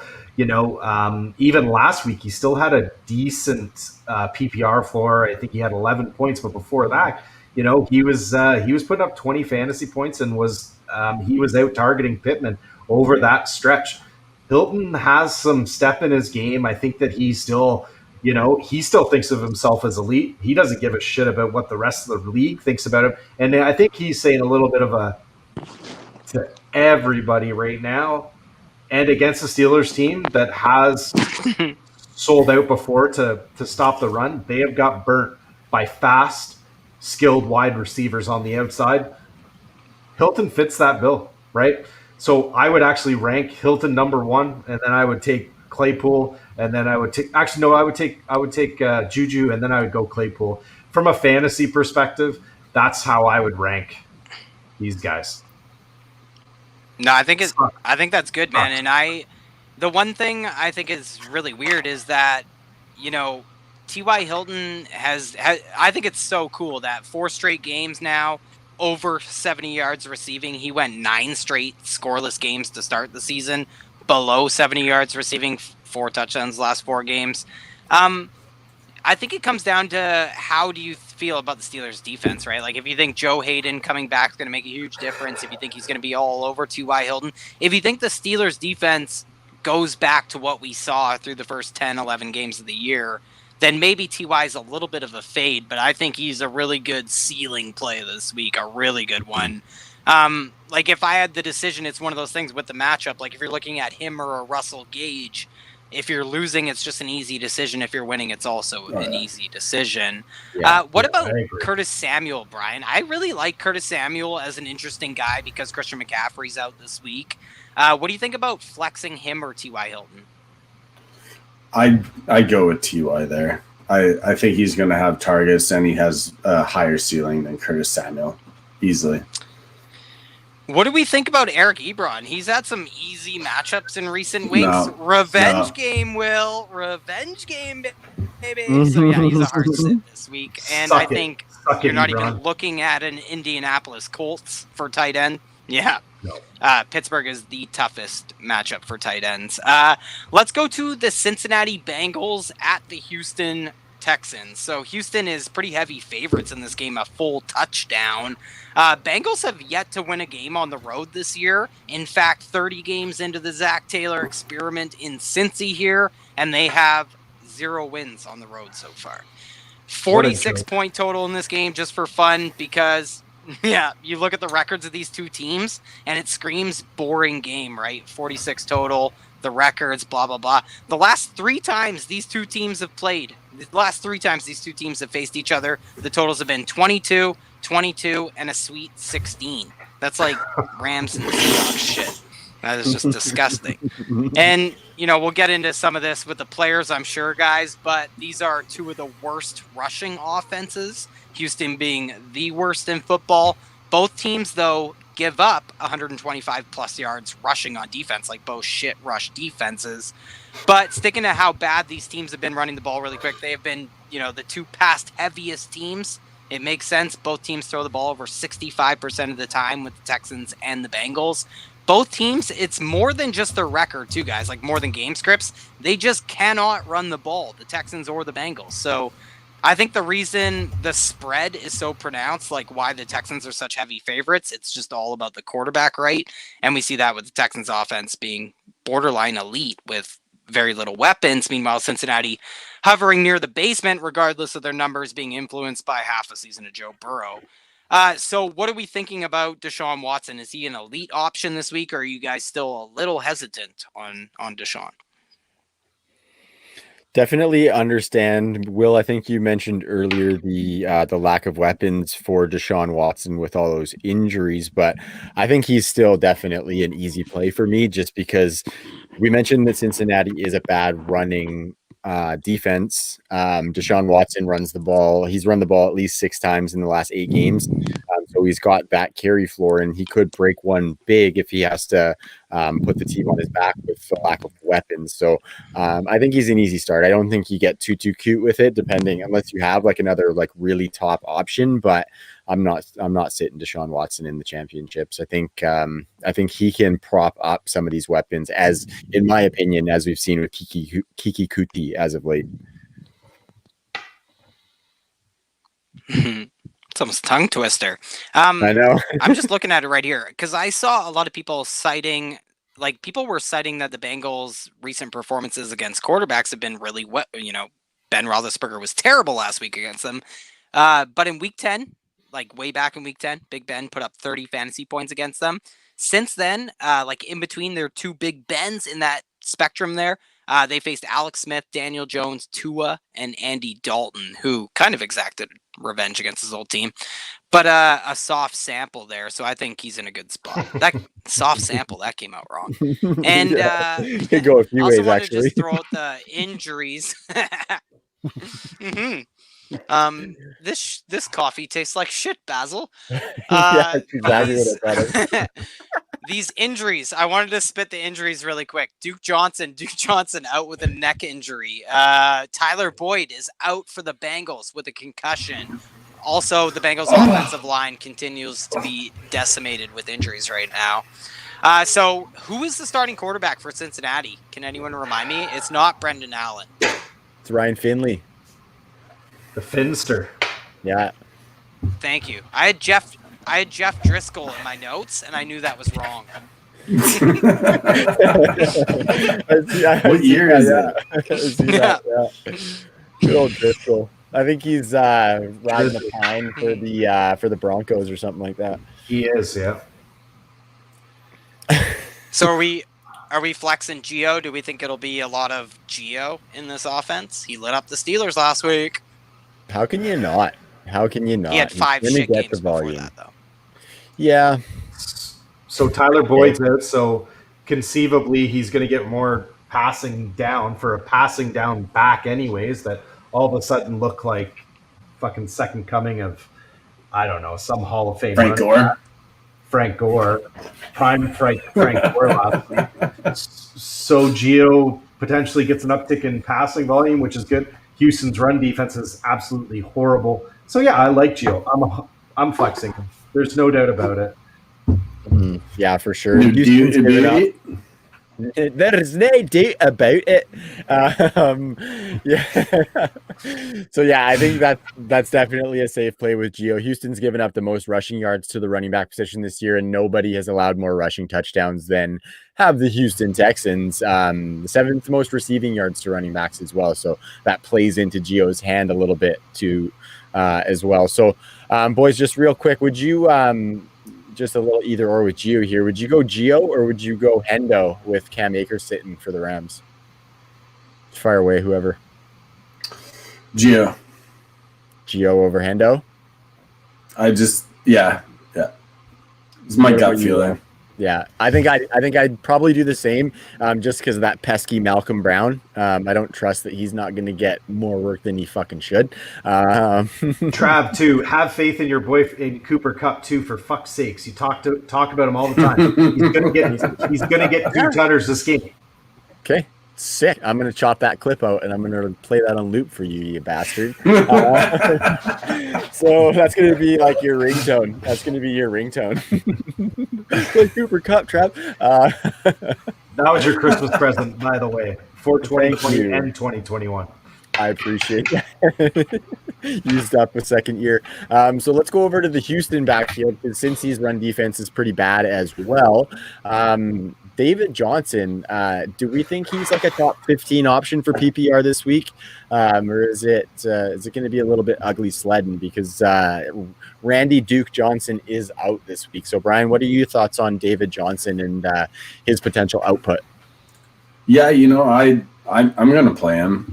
I think he's a decent play here. Like you said, Cincinnati's rush defense isn't very good.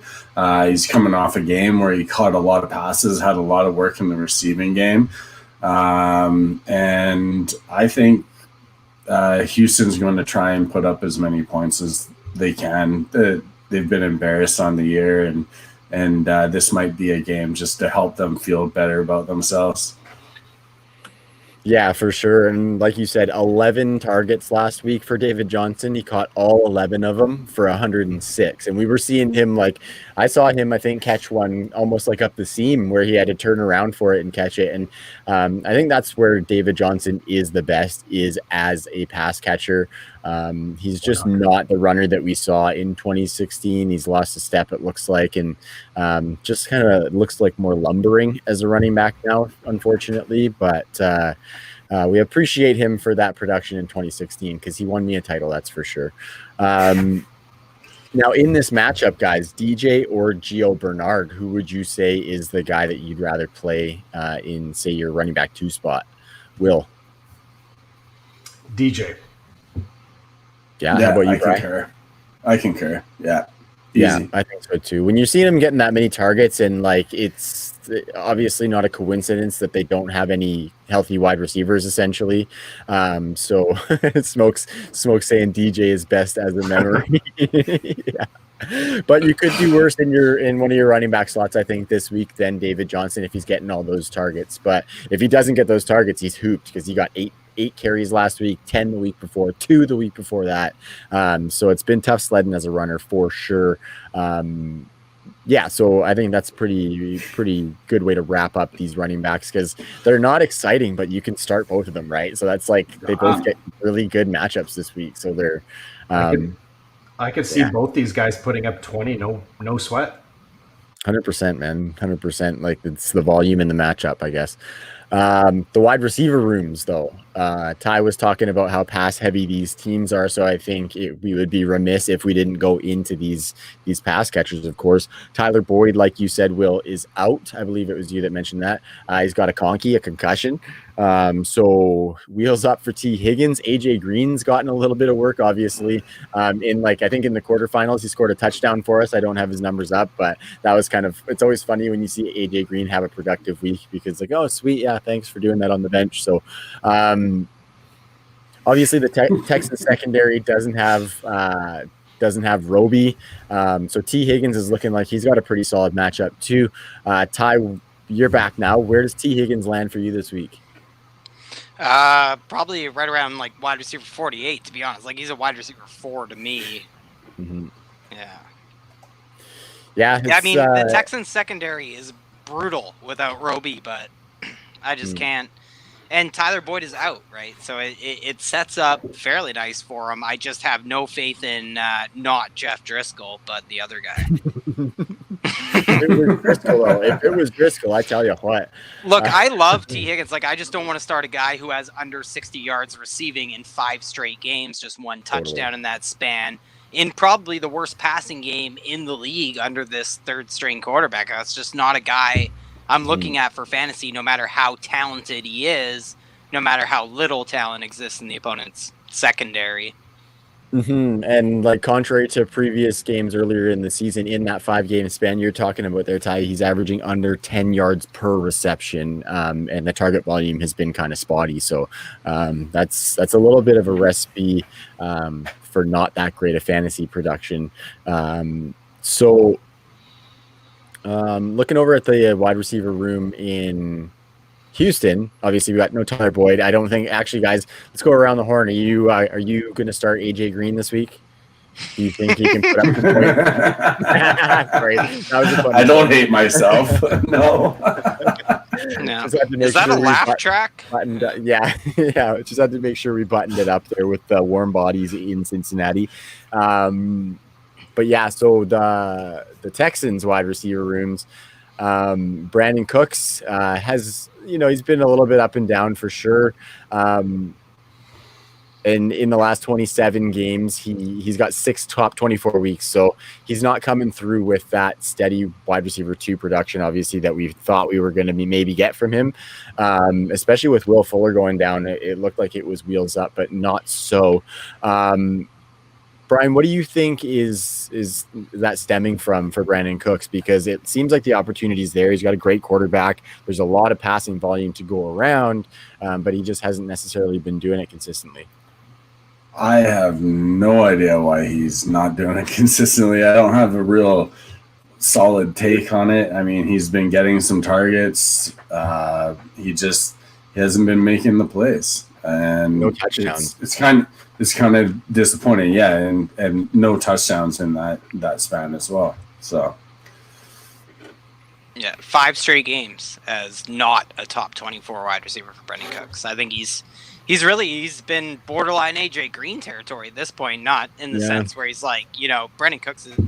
A lot of us want to think of him as like the number 1 guy, far and above guys like Kiki Kuti and Chad Hansen. And while he might be from a talent perspective, he hasn't been from a fantasy football perspective. I think a lot of it goes to Will, who just ghosted me there. What he was talking about earlier with that tough coverage in Cincinnati, that it isn't supernatural there, that it's William Jackson, and that's who Brandon Cooks is going to see a lot of this week. And for wide receivers in general, it's been a bottom 10 matchup all year playing the Bengals, but over the last 4 weeks, if we're following the trends, only 2 teams are giving up under 20 fantasy points to the entire wide receiver position combined, and the Bengals are one of those teams. So I think the matchup might be more interesting for somebody like Kiki Cootie in the slot, who's gonna he actually has a pretty tough matchup against Mackenzie Alexander. Like, what do you think, Bri? Are you setting forgetting Brandon Cooks as a wide receiver 3, and what do you think about Kiki? Do you want me? I'm going to play Brandon Cooks. I think he's getting enough targets to warrant him being in that wide receiver 2 conversation. And I think he's got a higher ceiling than Kiki. But I'm perfectly fine rolling Kiki out as like a wide receiver 3 flex play in this matchup. Yeah, so we seem pretty high on the offense. Like, and you're right. Like, the completed air yards are there in this offense. Deshaun Watson is second in the NFL in those. I just think it's so spread around. Like, nobody wants to think, like, Bri thinks Kiki Cootie's borderline wide receiver 3. I think he's borderline wide receiver 3. What are our thoughts? Like, what do you think, Trav? And what are your thoughts on Chad Hansen? Like, do you think he even outscores both these guys by chance? I'm bopping this week. Mm-hmm. He's getting 0 love. Well, last week he did have the big game last week, 2 for 55 and a touchdown, but he only had 3 targets, so I'm tempering myself a little. Brian knows about high ceilings, so I'm tempering myself a little bit on Chad Hansen there. But I think Cootie, like you said, like almost reminds me of Russell Gage, right? Where he's the second fiddle in the offense. He's the slot guy. He's going to get the shorter targets. Could have some good volume, but not necessarily going to give you that boom week. So yeah, he's like a sketchy floor play wide receiver 3 for sure. I just think, I don't know why he's getting no love. Like, he's led the team in receiving 2 of the past 3 weeks. I know last week was his lowest target total since coming into the fold. Like, he had lots of targets in the other 2 games.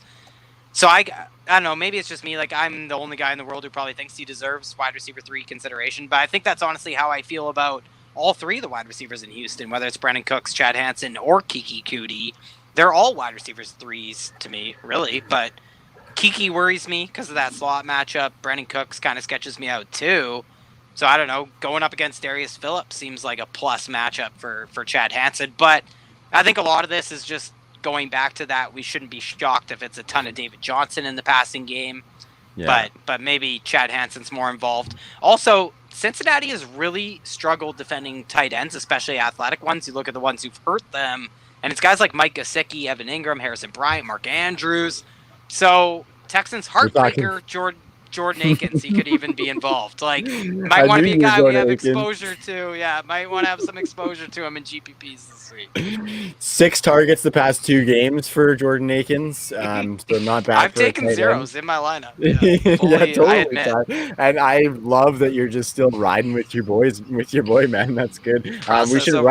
We should write Jordan Akins and let him know that, because I'm sure he would thoroughly appreciate that you're ride or dying with him. He continues to be one of those guys in Ghostland who you should be gravitating towards. But if you're in dart throw territory at tight end, I think Akins could be a decent dart throw. I mean, this is like, we're talking fucking dart throw, but we're sometimes you get to that place with tight ends, right? So where are you on those wide receivers, Trav? Like, are you clear like Brandon Cooks, Cootie Hansen? Yeah, Cooks, Cootie Hansen. I think we've just got to temper ourselves on what we can expect as a ceiling from any of them, right? There's probably going to be a couple touchdowns coming somewhere, but we don't know who they're going to go to. I can't confidently say it's going to be Brandon Cooks based on recent history, obviously. Kiki Cootie has won in the past 2 games, so I think if I'm betting on one of them to get a touchdown, it's probably Kiki. But yeah, I think also Brandon Cooks give you that big play, though, that Kiki's not going to give you. Darius Leonard, big play at the goal line last week. Kiki Cootie could have had 2 touchdowns last week, if you ask me. But Darius Leonard forced one out at the goal line. Now, people were giving Kiki Cootie shit about that. That was all Darius Leonard from the blind side, violently forcing a fumble out. I love those plays. I think that's some pent-up aggression over the last couple of years for Cootie, though. So speaking of pent-up aggression, not caused by Bill O'Brien in this case, but I'm going to go to Myles Garrett's Cleveland Browns at the New York Jets. So I wanted the lead for this matchup to be Baker versus Darno, number 1 and number 2 from their draft class, right? Obviously, that's not very fun anyways, but, the other big bomb is every Browns wide receiver is out tomorrow. Jarvis Landry, Rashard Higgins, Donovan Peoples-Jones, and Kadarrell Hodge, all placed on the COVID list. So the Browns elevated wide receiver Jamarcus Bradley and Derek Willis, who we have seen a little bit of in the past. Jets plus 10, looking a little better all of a sudden, even though a better Jets team lost to a worse Cleveland team last year, 23-3. But 47.5 total is definitely at risk. So let me just stop right here. Is anybody interested in Baker Mayfield at this point? Is he still going to be in top 12 conversations, or does he fall out of that realm now? I think he's top. I think he might just be on the verge of that. I think he's still top 15, Ty. If they get Kareem Hunt essentially acting like a slot receiver, we know what his pass catching ability is. We've seen what a pass catching running back used in that capacity can do in Cleveland. I still think that there's a safe floor there for Baker. And then Austin Hooper is going to go back to how he was used in Atlanta. He'll love it. Yeah, and it's still like a great matchup. I mean, the Jets have allowed the third most fantasy points, and it's just the worst time. Like, he couldn't have lost every single weapon he has at a worse time. Like, he's red hot right now. He has just 5 top 12 finishes this year. 4 of them have come in the last 4 weeks here. So just on a tear right now. And he's hit in these big matchups, whether it's the Bengals in week 7, the Titans a few weeks ago. So really frustrating for Baker. What do you think, Bri, for the run game? Like, obviously Nick Chubb is super elite. Where do you think this lands? Where do you think this puts the backfield at? I'm rolling both of them out there. Chubb, he's going to get the volume, and with the other guys getting called up, I could easily see Hunt being used a little bit in the slot, and getting some passing work, and making both of them relevant. It might be just need for them to rely on both of these backs in this game. Yeah, so I really like Will's theory, and I think that's going to be one that's pushed pretty heavily over the next 24 hours about him playing out of the slot, Nick Chubb.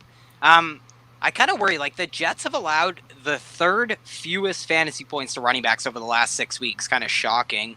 And PPR pushes that up, too, because the Jets have allowed 83 catches to running backs this year, the 4th most, which sounds really nice for somebody like Kareem Hunt. However, Cleveland has targeted the running back position 66 times this year, the 5th fewest in all of football, with Chubb and Kareem fucking Hunt. So, makes no sense to me, but 4th most catches allowed by the Jets running backs doesn't mean as much to me because of the Browns, unfortunately. So they really have to get Kareem Hunt kicked out to the slot a ton to compensate for that. Plus, running backs haven't made much happen with those catches against the Jets anyways. Jets give up the 16th most receiving yards to running backs, just 1 touchdown scored by a running back against the Jets in the receiving game.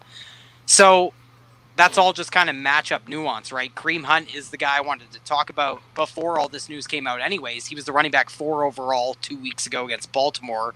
But in the last 5 games, that's the only time he's hit double-digit fantasy points. He's finished outside the top 24 in fantasy this year at the running back position just 6 times. He's had a pretty good year. 4 of them have come in the last 5 weeks, though. So you guys are locked in at this point with the news that Kareem Hunt's like a top 20 running back. Like, how high up the running back 2 ranks does he climb? I think for me, it's all dependent on that receiving work. If he's going to see an uptick there, then he can climb higher for me. For right now, it's so more of a... Go ahead, I was going to say, you guys are pretty high on Chris Carson. Would you start Chris Carson or Kareem Hunt if you had to make that decision? Chris Carson for me. Yeah, I'm going to go with volume as well. He's sort of right. For me, he'd fit in right behind Chris Carson. I'd play him over like Le'Veon Bell, Mike Davis. Over Mike Davis, yeah, that's a tough one for me that I was looking at. And I think I just can't. I'm still coming to grips with like how much this changes. You know what I mean? The news is still pretty fresh. Yeah. Yeah. So and just overall, now that Chubb's back in the fold, is anybody else like watching Browns games just a little bit? And Ty, you said it in terms of like their bottom in targeting the running back in the pass game. Hunt's usage they use him a lot, like they use Nick Chubb too. They use him in the power run game, like in the and red even if zone. they split him out, they just aren't targeting him. It's crazy. It's bizarre. Like when I watch Kareem Hunt play and how they use him, I'm like, they're using him very similarly to how they use Chubb, and they're not necessarily playing to his. He actually looks really good in the power run game, not as good as Chubb. So that's why I'm a bit. Why the fuck are you doing this? And that's why kind of like using Robbie Anderson in the slot, or after the catch, yeah.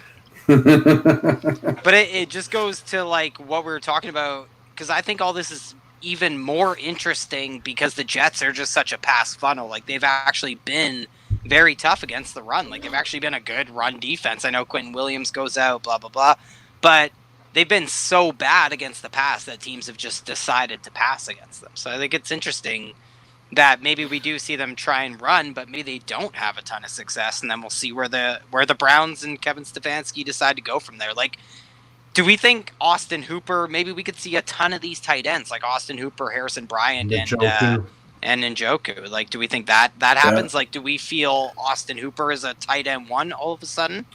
Because he sure hasn't fucking been that all year. No, I think if they get those guys involved, they'll probably still spread it around. I don't think there'll be enough volume on a certain tight end that'll predicate them being a tight end one for sure. No, I think that's perfect. Like the Jets are the best matchup for fantasy. They allow the most fantasy points to tight ends. Also true over the past 4 weeks, like via trends. But Austin Hooper, he scored last week. On the other hand, you look at him, he's just been a bust all season. Last week was the first time he hit 40 yards receiving since week 6, and he has just 3 touchdowns on the season. Like Harrison Bryant and David Njoku, those two have combined for 5 touchdowns this year. So I kind of agree that Austin Hooper, I think a lot of people will argue for him as the tight end one this week. I think it remains to be seen for sure. Speaking of which, anybody from the New York Jets whatsoever who score under 15 points per game on offense? Get him, Will. Oh, there's so many Jets. Get your boy. Talk about Berrios. Talk about Berrios. Okay, Berrios. Herndon. Berrios. Ryan Griffin. We know that Berrios won't see the field because Crowder is healthy for this one. Right? Okay, You get the honors. Yep, that's correct. You get the honors. Rank these Jets wide receivers and label them. Crowder. Besides garbage. Crowder. Well, honestly, and Crowder. I get a lot of pushback for these kind of questions, but lots of folks are in these crazy, stupid leagues that people create where you have to start 3 wide receivers and like 3 flex spots that are PPR leagues. So Jets wide receivers could be in play for some poor bastards. Okay, so Crowder, Perryman, Mims is out, right? Done. No, Mims? Is he? No, Mims is in. Mims is good to go. Yeah, he probably sees a ton of Denzel I'm pretty sure he in is. this game, though. Yeah, and he probably sees a ton of Denzel Ward, maybe Terrence Mitchell. So I go Crowder, Perryman, Mims, then my boy, because you know Crowder's going to get injured. And Jeff Smith is out.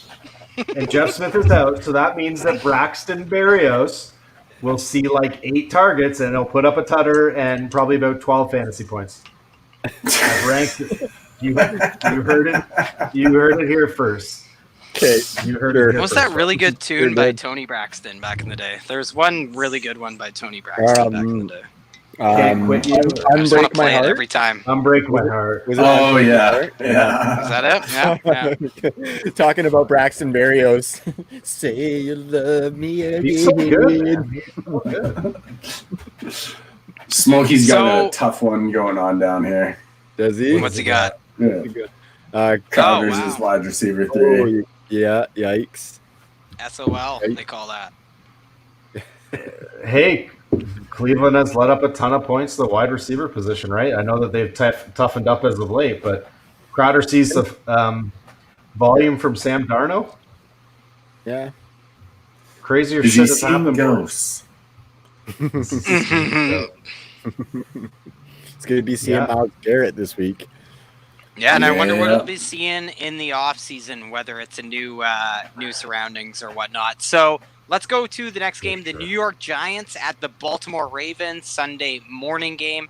Daniel Jones, hamstring injury, we're still monitoring. I think he's questionable. I assume we're going to operate under the assumption that he plays, I guess. I saw something saying that he was kind of likely to play. It didn't say, I'm not quoting it when I say kinda, but I'm thinking that he's looking likely to play. So Golden Tate is out for this game. He has in fact been playing football this season, and the Giants wide receivers could, yeah, believe it or not, Ripley's. Giants wide receivers could actually get a little bit of a break. Jimmy Smith, the Wiley vet, he's out for this game for the Baltimore secondary. Marcus Peters looks like he could miss this game as well, the Wiley wild card. I know the Ravens need this win and everything, but it would be dumb if they played Marcus Peters with a calf injury. I don't think they need those guys either because the Giants offense is so useless. Only the New York Jets score less than the Giants, so something in the water in New York. We see that show up pretty clearly. So yeah, the Giants are 10-point underdogs in this game despite a puny 44-point total. So both kind of make sense to me. The total is so low because the lack of faith in the Giants, right? And these two defenses actually are pretty stout. They allow under 43 combined points to opposing offenses this year. So Daniel Jones, Colt McCoy, we don't really care. Let's really quick go to the running back because Wayne Gallman had that wicked midseason tear for fantasy now.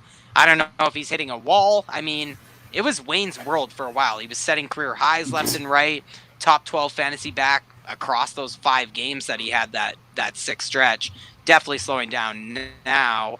Brian, are you a big fan of Wayne's World, and is Wayne Gallman a running back too anymore? Well, it's not party time anymore, Garth, but I'm not a big fan of him anymore this week. I just, like you said, he looks different. He's not getting the chunk plays that he was getting earlier. You saw a lot of, what's his name? Someone that should have died years ago. He was playing for... Yeah, they got a Alfred bunch Morris. of them. Dion Lewis, Alfred Morris. I know. Yeah. Devonta So Freeman. we were seeing a lot of He Alf last week, right? He's not getting that feature back work anymore. And for an offense that's not a prolific offense, I'm not playing him in my leagues for money. Well, I am in one league, but I got a lot of injuries. So if you happen to but I don't want to. I don't want it. Well, what if you got gifted Daryl Henderson with Cam Akers going down? Would you start Daryl Henderson or would you start Wayne Gallman? Hendo. I think I'm going to go Hendo there just because, he could get some passing work, and I can see that being a little bit more of has the possibility of being a higher scoring game. Mm-hmm. Yeah, had 0 targets last week. Yeah, and I think a lot of this comes down to what you think about the Ravens. Like the Ravens defense has been another one of those units that's been a lot worse in the trends. Like over the last 4 weeks, the Ravens have actually given up the 6th most fantasy points to running backs. On the other side, guys, we have, an even tougher question, I think, with J.K. Dobbins. I don't think he's a slam dunk this week. I think regardless of his use in the passing game, the lack thereof, he still has a nice floor, I think, Baltimore being 10-point home favorites. He's a good bet to make it 5 straight games for J.K. Dobbins with a touchdown now. But do you think he can come out and have kind of that big blow-up game would be my question for J.K. Dobbins. The Giants' run defense isn't terrible, right? And go ahead, Brian. Oh no, I was pointing at Will. Oh yeah, I want to hear Will. Will. I just don't think so. I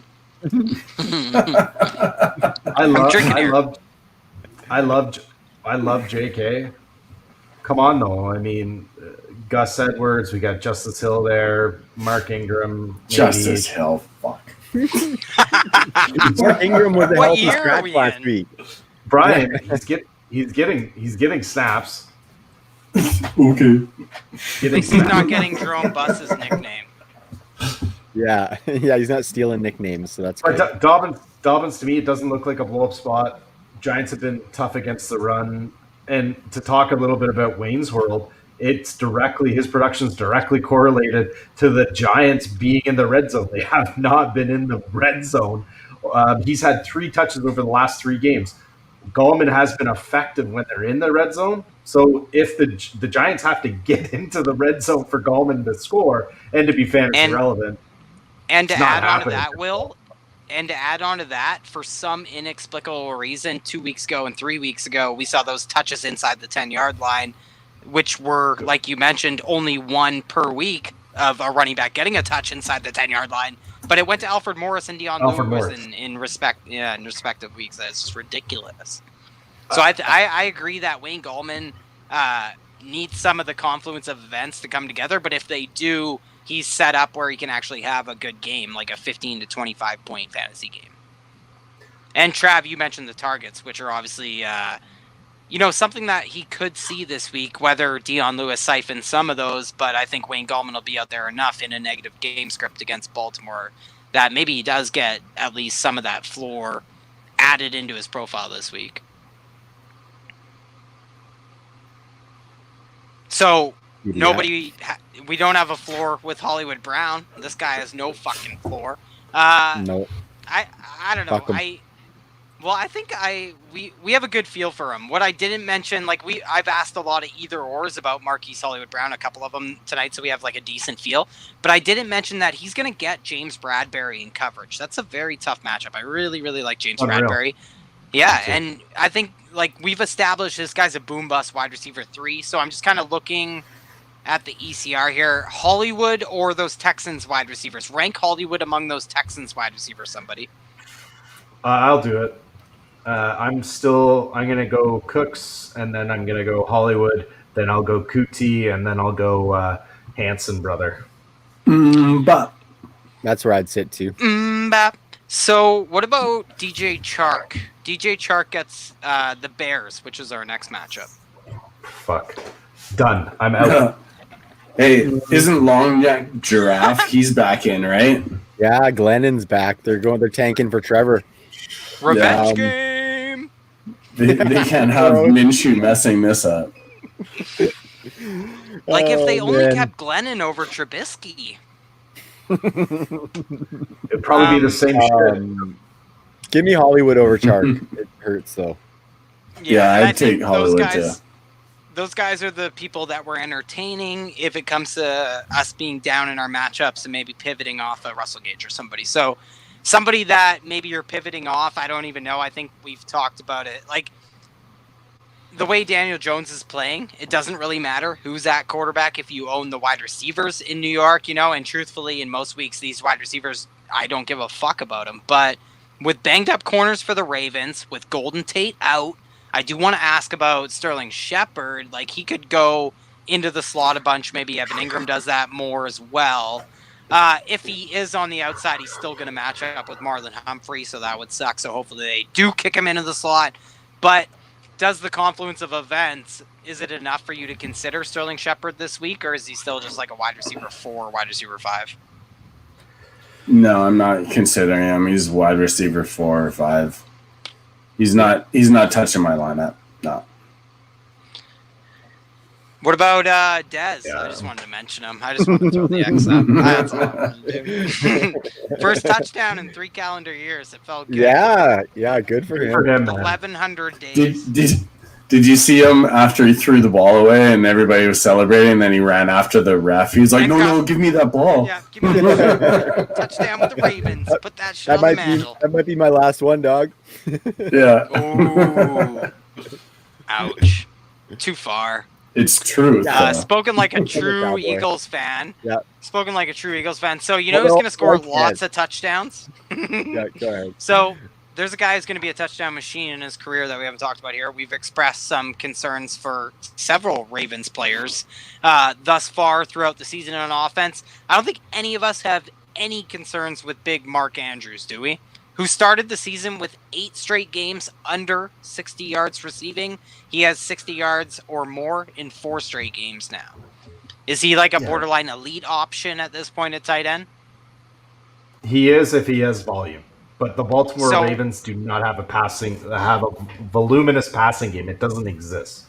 And that's kind of what I wanted to ask, Will. So do you think it's an either-or situation where Mark Andrews is going to eat or Hollywood is dead? Like, is he the number one pass catcher in the offense still? Great question. Their usage is Andrews gets the red zone usage, right? Hollywood Brown does not. Andrews gets used out of a slot. But in that sense, you're right, though, because if they're going to jumpstart one of those guys, they'll force the issue into the slot, right? And it's either going to be Brown or Andrews. Nobody else is going to be there. So you do have a very valid point in that. Yeah, only one of these guys can survive with the target volume that they're currently receiving. I think it's Andrews. I don't think it's Brown. Yeah, and a lot of thing that, like, what gets forgotten about these kind of offenses that are so, low volume, like you mentioned, Will, is that, it's not necessarily a one or the other. It's that there'll always be ancillary pieces involved at some capacity, so that cuts into what eventually can go to one or two guys. And that's what we saw, right? Like last week, Des Bryant and Miles Boykin, I think, had the other touchdown. That's right. And when it's not much volume, as soon as you take like just a couple of passes away or targets away, that's a big percentage. Totally. And just super humble brag. Like, I did a video about Mark Andrews about Hollywood Brown in the offseason, just about some of the anomalies that we saw from the slot last year with Baltimore. Trav, you've had a great tweet earlier in the season about it as well. And just a lot of the stuff that we saw from this ridiculously historically efficient offense last year has failed to persist in 2020 like we expected it not to. Mm-hmm. So unfortunately, Hollywood hasn't been able to score all these touchdowns on the outside, on the perimeter, despite being able to beat man coverage at a very high rate. It's just him and Lamar don't have that connection. Speaking of connection, not really there with Evan Ingram. Would you play Evan Ingram this week, or would you play Dallas Goddard, Trav? Oh, man. I think I'm going to play Dallas Goddard. My two biggest best ball misses for tight ends. Yeah. Well, Goddard got banged up. But, I'm playing Dallas Goddard over Evan Ingram. Yeah, not a great matchup for Evan Ingram. So I was just wondering, because a guy I keep going to bat for, so to speak, you know what I mean? Like, I keep thinking if this offense was to turn around, Evan Ingram would be one of the catalysts, but 100%, the offense has turned around. And they need some receivers that are going to draw some coverage, right? Because he's their only real big play threat. Well, I guess Slayton's there, of course, but Slayton's not necessarily going to draw enough. Yeah, of course.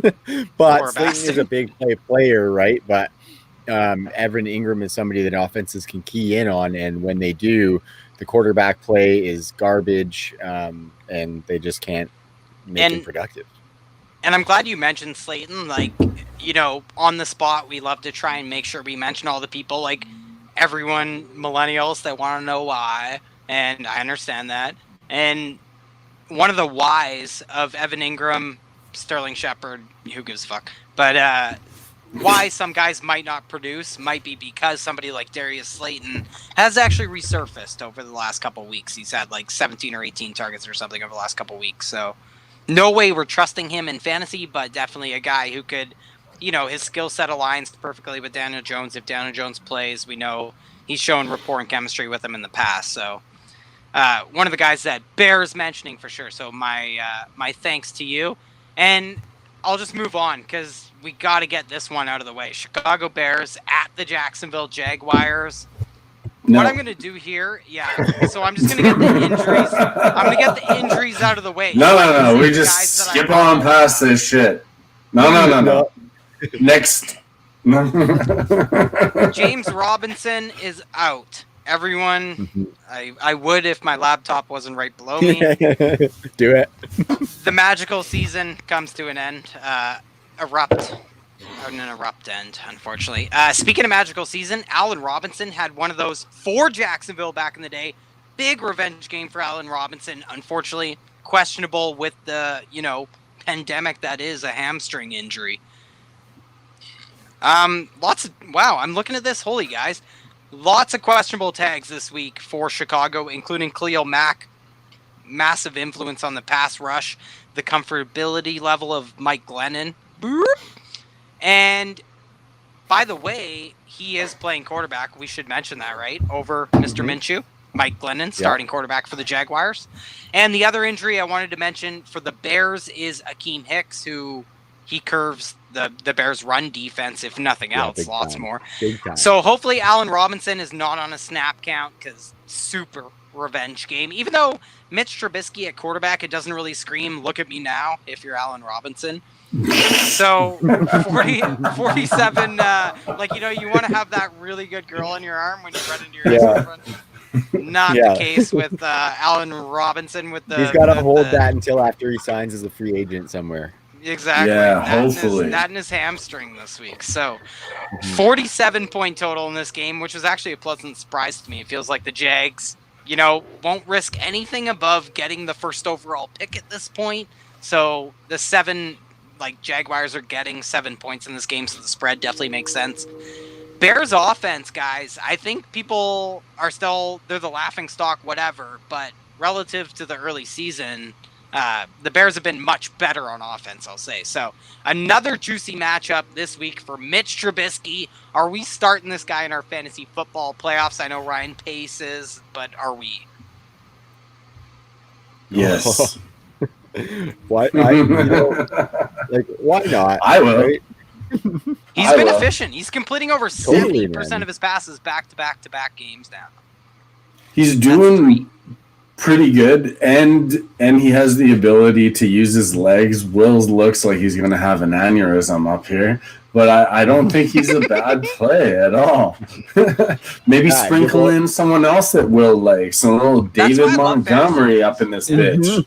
And I hate both. So really quick, guys, I dislike David Montgomery and Mitch Trubisky almost more than any player in the entire NFL. Draft process, you name it, I hated them. But can confirm. They're both great plays. Both great plays in fantasy this week. I love fantasy football. Yeah, fantasy's awesome. Okay. Mitch had 8 carries last week, Will. Don't shit on it too bad. He had 8 carries last week. Season high. Bring it, buddy. Enjoy his 15 points. Enjoy his 15 points. At least it's more than Kyler got me today. He has 2 20-point games in the last 4. I'll put it this way. You talk about gut feelings. You haven't hit a flush in like a calendar year with your buddies, so you call on that flush draw going to the river. So Mitch Trubisky has multiple rushing touchdowns in every season of his career. He's yet to score a rushing touchdown this year. It's coming this week. I'm feeling it. It's coming. I just feel it. I can see it. I can see it, man. Look at Will. Yeah. Let's Montgomery give him the ball. What is his magic number? He needs to carry the ball. 32. 32 was a career high last week. Yeah. And career high rushing yards.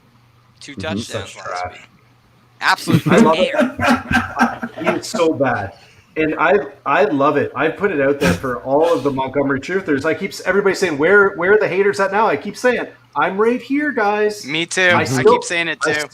I still dislike him. And guess what? Nobody says fucking anything. Nobody wants to talk about his strengths of schedule. What about the first 10 games of the season where he did fucking nothing? Mm-hmm. Well, hey, Will. He needs a big play or he needs 30-plus carries, and he doesn't get big plays very often, Yeah, so that's where I'm sitting with him. That's not those 2 big games are big plays. Go ahead. The only thing I'd that is, and I'd love to get your take, Will, as a fellow David Montgomery hater, is that I argued to the end of the earth that not only was he not going to see the volume in the future that he's enjoyed in the past going forward, because eventually a team will realize this isn't the guy to give 240. Like, the touches he's gotten in his career is just outrageous. But Crazy. all I'll say is that I argued to the end of the earth that this guy breaks tackles at an elite level. Great. That's awesome. You got to do something with them, whether it's yards after the contact, whatever. He has to do something. But I would grant him, I'll give him credit that over the second half of 2020, he seems to be making a concerted effort to push the line. He's not being a patient running back, which is, a terrible trait to have at times.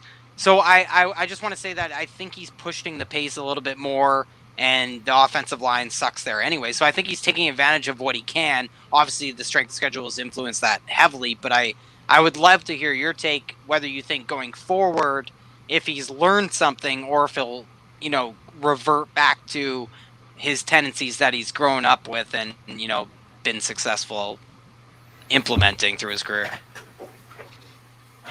So with this one, I think that the volume play is going to be first and foremost.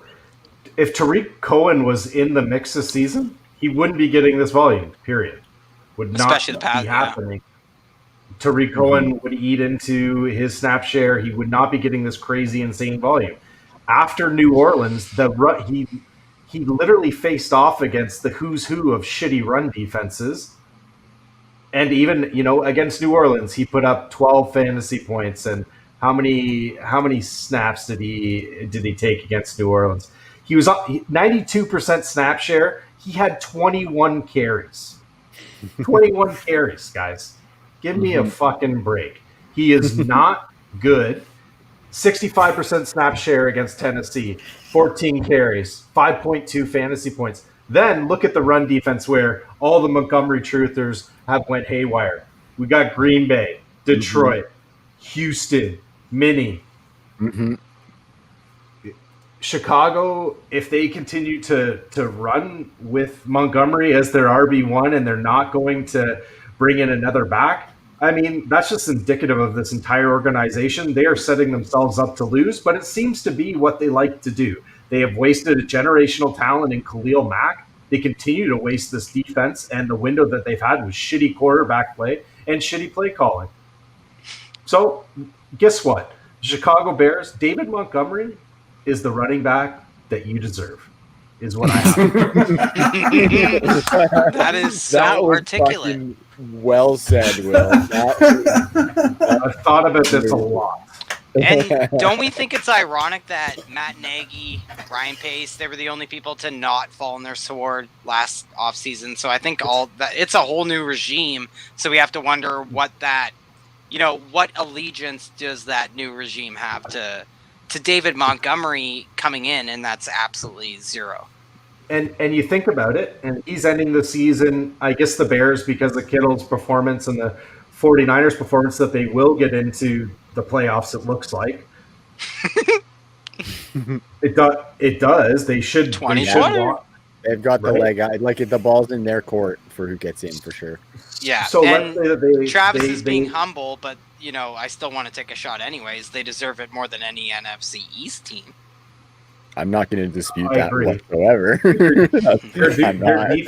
Their defense is still elite in my books, in my regards. They play some of the hardest football in, I think, the entire league. The defense is top tier in that regard. Can Trubisky unlock some kind of magic? I doubt it. But is it possible that they sneak into the second round? But Montgomery, against real competition, is going to be exposed. And that's going to happen in the first round of this playoffs. And that's what teams will do, right, Will? Is load the box against Trubisky. Fuck. Go for it. Nick Foles, you want to take a shot? Trubisky, you want to take a shot? Who's your third stringer? Bring them out. Let them have a shot down the field. It's not Mike Glennon. It's not Mike Glennon. But everybody, I mean, Chicago would be smart if they are going to be doing a regime change. See if there's any appetite to take on Montgomery off of this outer worldly season that he's having the last 5 games of the season. Does anybody have Allen Robinson news? Because he's listed as questionable for this game. Yeah, I think he's going to go. You were talking about hopefully he's not on a snap count. I haven't seen anything about that myself. Well, just we have Keenan Allen fresh in the brain, so I think... Totally, man, yeah. Yeah. But the other worry is that the Bears played as boring as they did last week. Like, Trubisky, just 21 pass attempts last week, so no Bears had more than 5 targets last week. It was pretty crazy. A-Rob was the only guy over 50 yards receiving. So the 32 carries for Montgomery, by the way, I just want to point out, so uncharacteristic for this terrible regime of Matt Nagy and all them. Like, you just don't see them giving running backs a ton of touches. So that might signal how little faith they have in Trubisky. But do you guys worry about starting Allen Robinson, or is he like your wide receiver 1, good to go? I prefer him as my wide receiver 2, but I think the volume's going to be there for him. Trubisky likes him. One of those guys I forget, Trav, was he drafted as our wide receiver 1 or wide receiver 2 in ADP? Like, he would have been, I guess, our wide receiver 2. I don't know the exact ADP, but I think he was one of those guys that was like the last of the draftable wide receiver ones. One of the last guys that I felt comfortable drafting as a wide receiver 1 in like the 3rd, 4th round or so.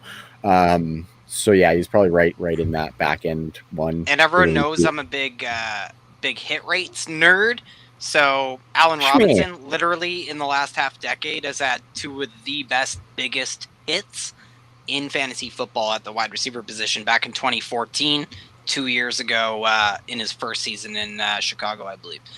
The other guy I wanted to ask about, though, is, imagine Allen Robinson is out, or that he's on a snap count or whatever. So Darnell Mooney, is this a good spot for him? Is it bad Mooney rising? He scored last week. Ultra exploitable cornerback matchup against the Jaguars this week. Any chance he's one of like the better sneaky starts in all of fantasy football this week?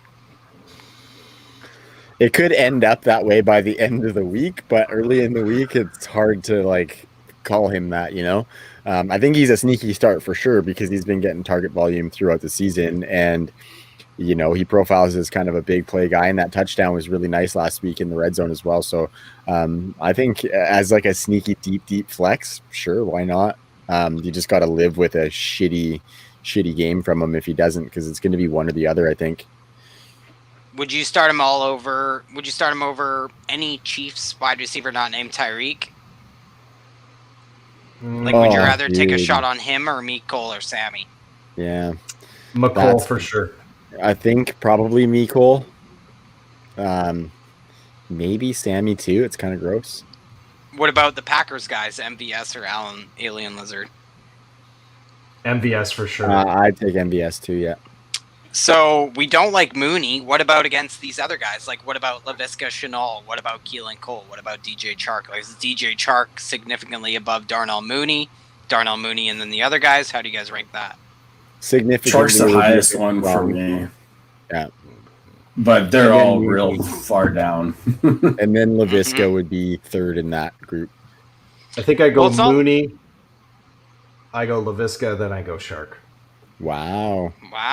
Yeah. Will's been drinking his Gatorade today. Mm-hmm. This is the bottom of the barrel, boys. Totally. Yeah.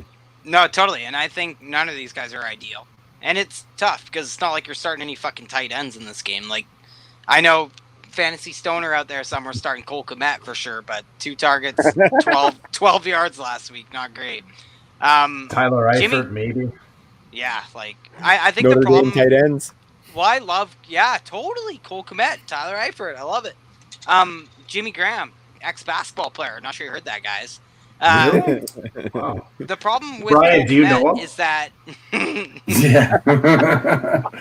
Played against him in 98. The problem with Cole Kmet is that Jimmy Graham kind of has a monopoly on end zone targets. Maybe even for the entire offense for the Bears for some reason, let alone at the tight end position. What a joke of an organization. Agreed. So let's go to another one of those. The Washingtons. They are hosting the Carolina Panthers. Ron Rivera revenge game. Did you guys know that Ron Rivera has coached his team to the second most wins among the 5 guys who took new head coaching jobs this offseason? They took the jobs. Oh, I thought you were doing like your Hollywood Hulk Hogan there. Something in What you between gonna South do, Park brother? and yeah. So Matt Rule, Ron Rivera's ex, they're in the basement of new head coaches, where Ron Rivera is second best, only to who's having a really good season as a first time head coach. There's somebody that's having a really good season. I'm blanking on it. Kevin Stefanski in Cleveland. So Stefanski. there's actually some pretty big injuries. I just want to get out of the way for this matchup here off the top. The big one, I'm sure everybody has heard, Christian McCaffrey is out. Just heartbreaking stuff. Haven't heard you mention McCaffrey's injury 4 or 5 times this week or anything. Russell Okung also out on the Panthers offensive line. Cornerback Troy Pride Jr., I believe, also out. And their best pass rusher, I believe, Brian Burns. I think they're leaning towards him not playing. Eat your heart out, Packers fans who took Rashawn Gary. So that's the Panthers' injuries. Washington has a big one too. Brian, you mentioned it earlier in the earlier in the epi. What's his name? Episode. The big guy. McLaurin. I'm blowing it here, boys. Thank you, Terry McLaurin. We're gonna operate under the assumption that he's out for this one, right? I saw that he was out. Yeah, He's actually out. Yeah, and the other big one, Antonio Gibson, we're really monitoring that. It looks like he's leaning towards playing. And we don't know who the quarterback will be exactly for Washington. Alex Smith is questionable. I think Alex Smith will play. Did you see something, Bri? No, I thought it was going to be weather? Haskins. Oh. No. Okay. Strip club hoe. Yeah. Yeah. Oh, shit, eh? Yeah. Yeah, he's too busy clubbing. We clubbing, rolling on dubbing, all of it. So, I would want to say that it doesn't really matter who's at quarterback because Terry McLaurin is out. Like maybe Cam Sims is a sneaky start potentially. I don't know. Point is, hopefully Alex Smith plays. What? On that note, actually, that's a good one, Ty. You mentioned, and this is where it's at in one of my championship finals. I had to pull Rashard Higgins. So are you guys going Perriman or Cam Sims in that game? Yeah, that's where it's at. Cam Sims. Over Rashad? Ooh. I'd take Cam Sims, yeah. But Yeah, probably. Yeah, well, I just wanted to ask that one since you brought it up, just because it would be one of those like typical ones where I'd want to really dive in because it's such an easy answer to just say the guy who doesn't have any bodies to worry about. But yeah, I've been looking at some Perriman but it's interesting because somebody's going to get some targets. Someone's going to get some targets in Washington. Well, I think the only guy. I just think the only guy for the Jets who has that advantageous matchup for cornerbacks is Jamison Crowder in the slot, right? Mm-hmm, for sure. That's it. Like Terrence Mitchell, Denzel Ward will cover. Yeah. The two outside guys, Perriman and Mims. Yeah, you're fucked. Mm-hmm, big time. That's okay. That's probably like the one that I care about the least. So. Kind of like Washington this week, who have been running pretty hot, and they have no quarterback that they're certain about. They have no Terry McLaurin. Not sure about Antonio Gibson. How high are we on Logan Thomas this week? I like him. I'm high. Yeah, he's been getting hard. Like Creed? Yeah. No. Can you take me higher? I was thinking Brian was welcoming him in with arms wide open. I thought that I'm not sure if this is 100% true or if this is elementary school banter, but I read or heard that Creed was so high on cocaine one time. And remember that Arms Wide Open is based on charity. It was a charity-driven song, blah, blah, blah, by Creed, a terrible grunge band. I read or heard that they were so high on cocaine that they had to refund an entire Seattle stadium their money one time for a show. So if that's true, I like Creed more. Yeah. too, Oh, yeah. yeah. Yeah. Oh, yeah. Way cooler. If that's Street untrue, cred. there's still like a 1. Yeah. Yeah. Not your Dallas Cowboys halftime creed, ladies Yeah. and gentlemen. So Logan Thomas has been the creed of the crop lately at tight end. 13 catches. Thank you. Oh my God. 13 catches last week. 15 targets, over 100 yards receiving, 28 catches over the last 3 weeks. So this wasn't just circumstance. Now he gets Carolina. We've talked about this. I can't remember if it was Brian or Will who brought it up earlier, but one of the juiciest matchups for fantasy football in the last 8 weeks is Carolina for tight end. So I think sky's kind of the limit. You've definitely stumbled on a phenomenal play in week 16. Maybe pushes me over the top in some FFPC best balls for Logan Thomas, but is he like a top 10 locked in option at tight end this week? Yep. I think so, yeah. Guys, he's been a locked-in top 10 option, unfortunately, for pretty much all the entire season. Logan Thomas has. Right on the fringe. I mean, that's a sad state of affairs at the tight end. He's got 7 top 10 finishes going all the way back to week 1 when he had a top 10 finish. Wow. You know who had a lot of those, but they were kind of in bulk, was Mike Davis. Like, they all kind of came in the mid-season there. Let down last week, big time. Most of all in the receiving department, just 2 catches, 2 yards last week. And then a tough matchup versus Washington this week. They give up the third fewest fantasy points to running backs all season. Are we going back to the well with Mike Davis, or does he drop all the way down to, like, back-end running back 2 territory?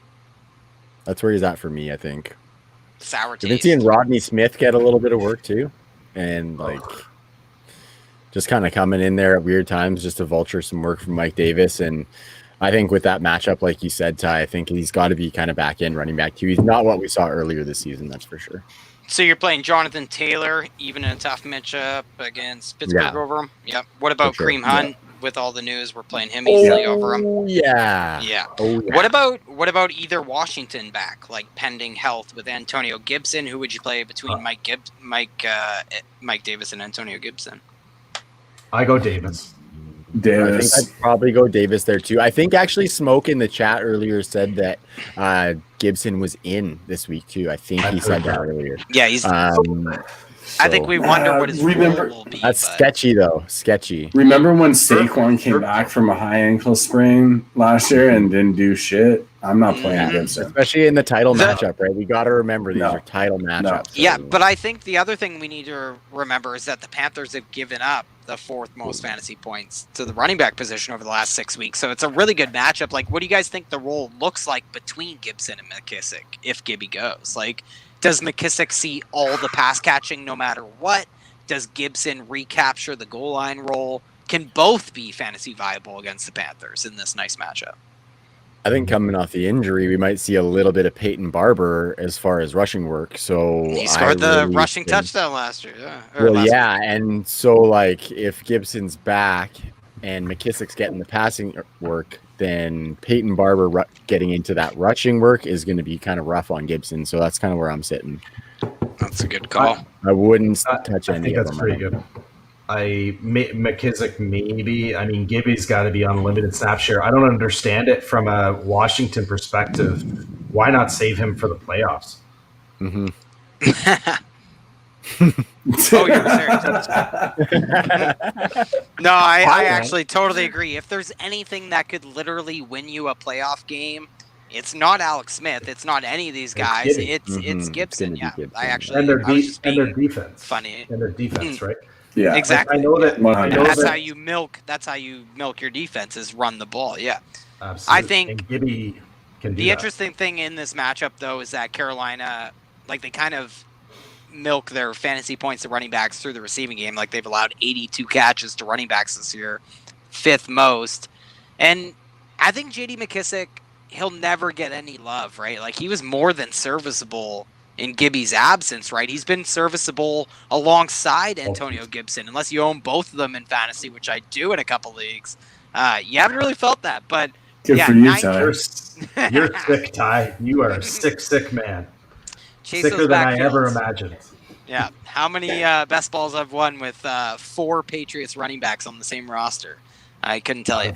So J.D. McKissick, he had 9 catches over 100 yards from scrimmage, and McKissick scored the team's only receiving touchdown last week. Trav, you mentioned Peyton Barber, son of a fucking bitch, scored the only rushing touchdown for the team. But do we think that McKissick could be a top 24 running back regardless? Because Carolina probably wins, they keep it competitive to the point where they want to use McKissick in the passing game, right? Well, and I'm thinking now with no Terry McLaurin, Logan Thomas is looking like the only other real target. McKissick was being used out of the slot a ton previously this season, probably one of the top 3 running backs as far as like the amount of slot usage, maybe top 5. So yeah, I would actually start McKissick in the PPR flex spot for sure. So I'm gonna roll into the wide receivers here. That's the only thing we didn't hit. I think I totally skipped them, so my apologies. DJ Moore, guys, he looked like by far and away the best wide receiver in Carolina last week. Samuel had arguably the most plays kind of designed for him and was moved all around the formation, as we've seen. Sans Christian McCaffrey. Poor Robbie Anderson was relatively forgotten. He was kind of like the left behind man.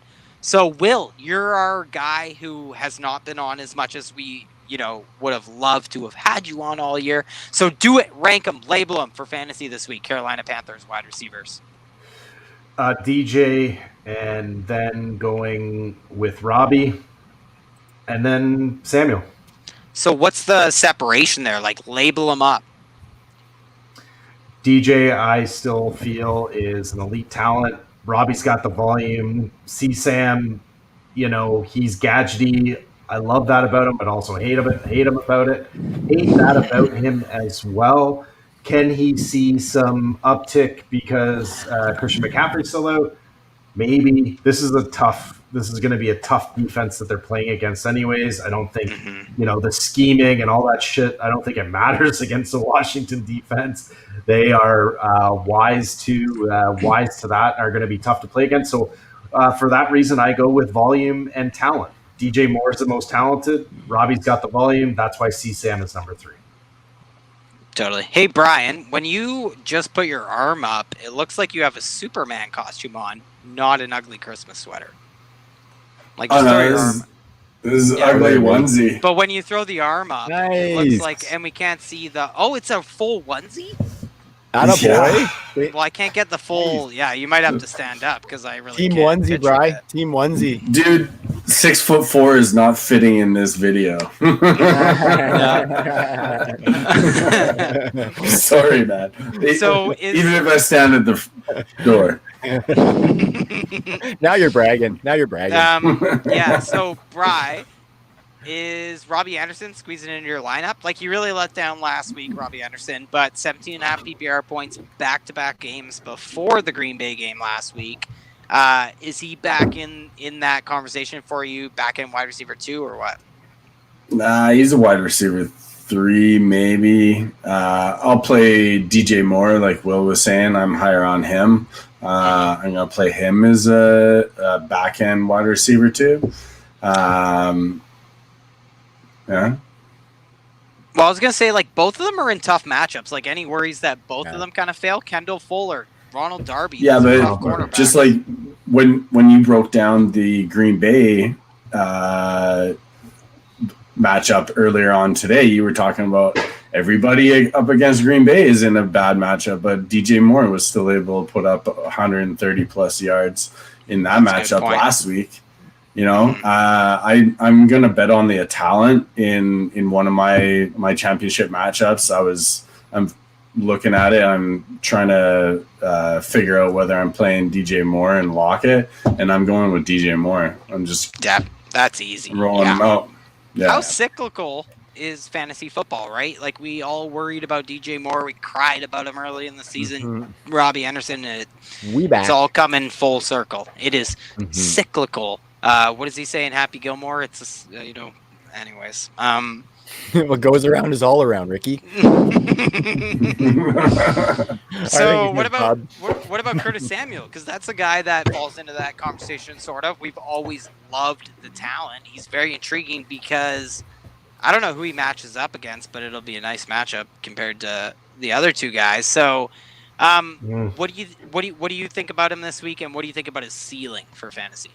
Like, maybe throw the Steelers wide receivers against Curtis Samuel and Robbie Anderson.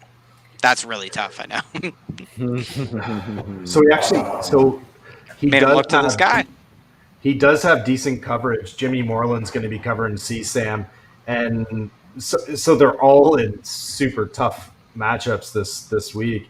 CSAM last week, which was interesting. I had to look this up, but he actually saw more targets than what Robbie did. Robbie was on his lowest target volume on the season, tied for his lowest volume on the season with only 5 targets. So that's something to keep in mind. Like, if I look at this from a game script perspective, if I'm Washington, I want to get up to a quick lead and let Peyton Barber and McKissick kind of run this home. So that means that Teddy is going to have to throw the ball, cause some turnovers. And maybe that's where this passing game gets going. If I was to rank, so he said Samuel against the Pittsburgh wide receivers? Yeah, and Robbie. Yeah. I think Deontay's still at the top. Yep. And then Robbie, then it's Juju, then it's Claypool, then it's CSAM. I love CSAM.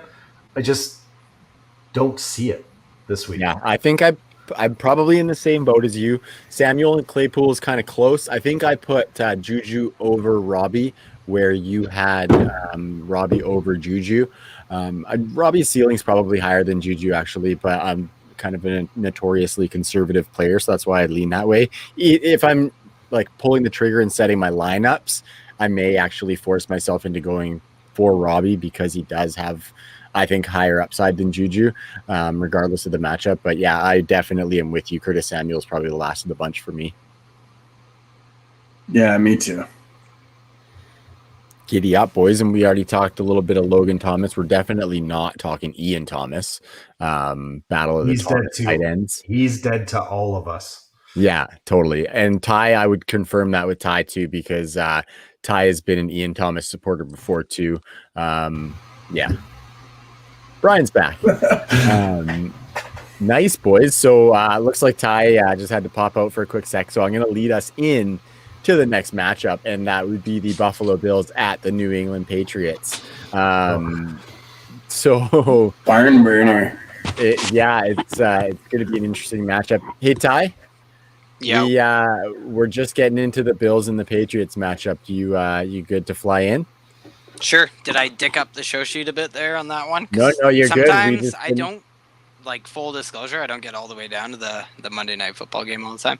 So, I mean, I actually didn't get to this game much, but it's pretty poetic that the Bills faced the Patriots in primetime, right? Like the week after they lock up the division for the first time since like 95, like 25 years ago.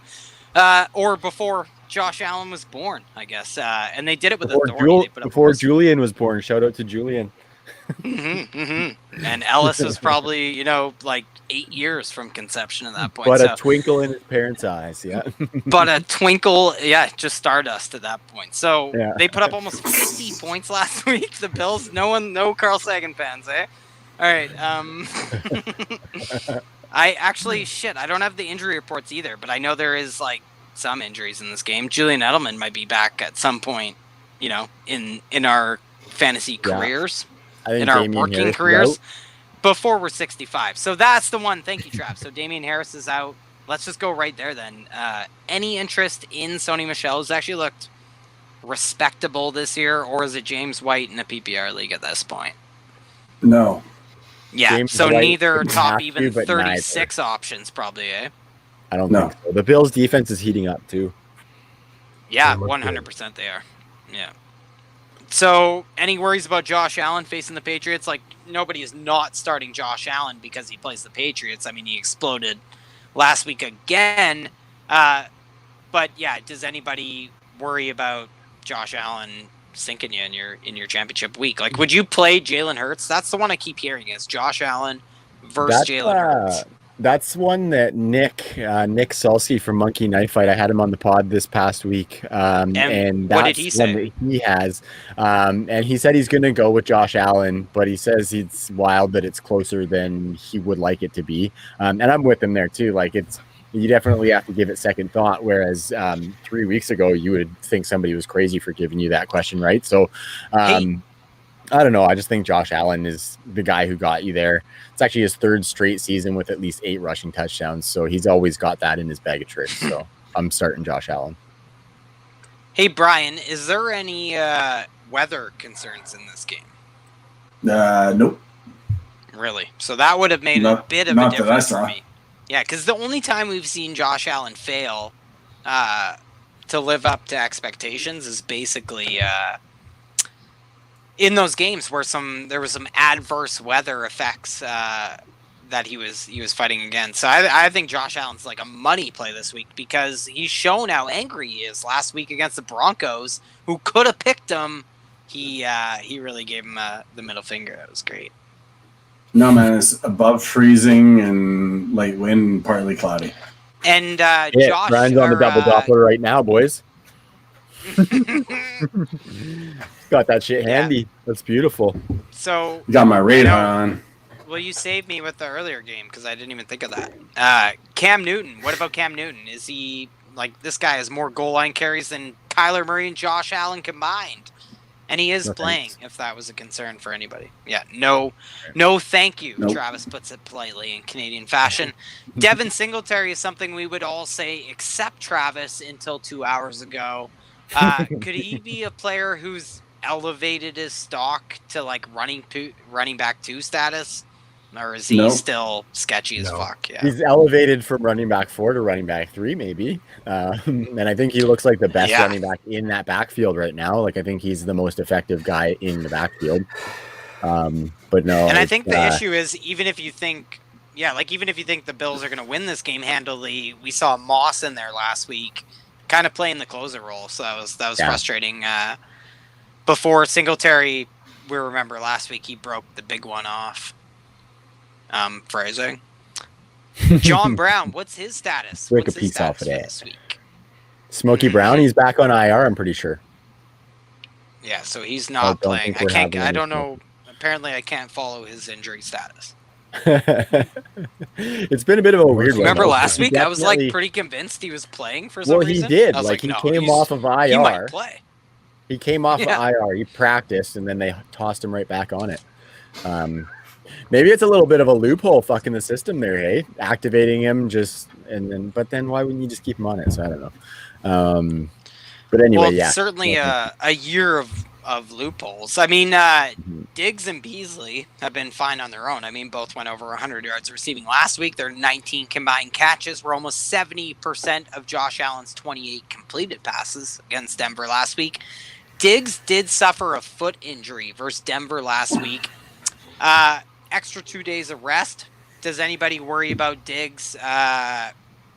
Maybe giving you that 20-point week that you're almost banking on. Does anybody think that's not a foregone conclusion with the injury, with the matchup in a game they should win?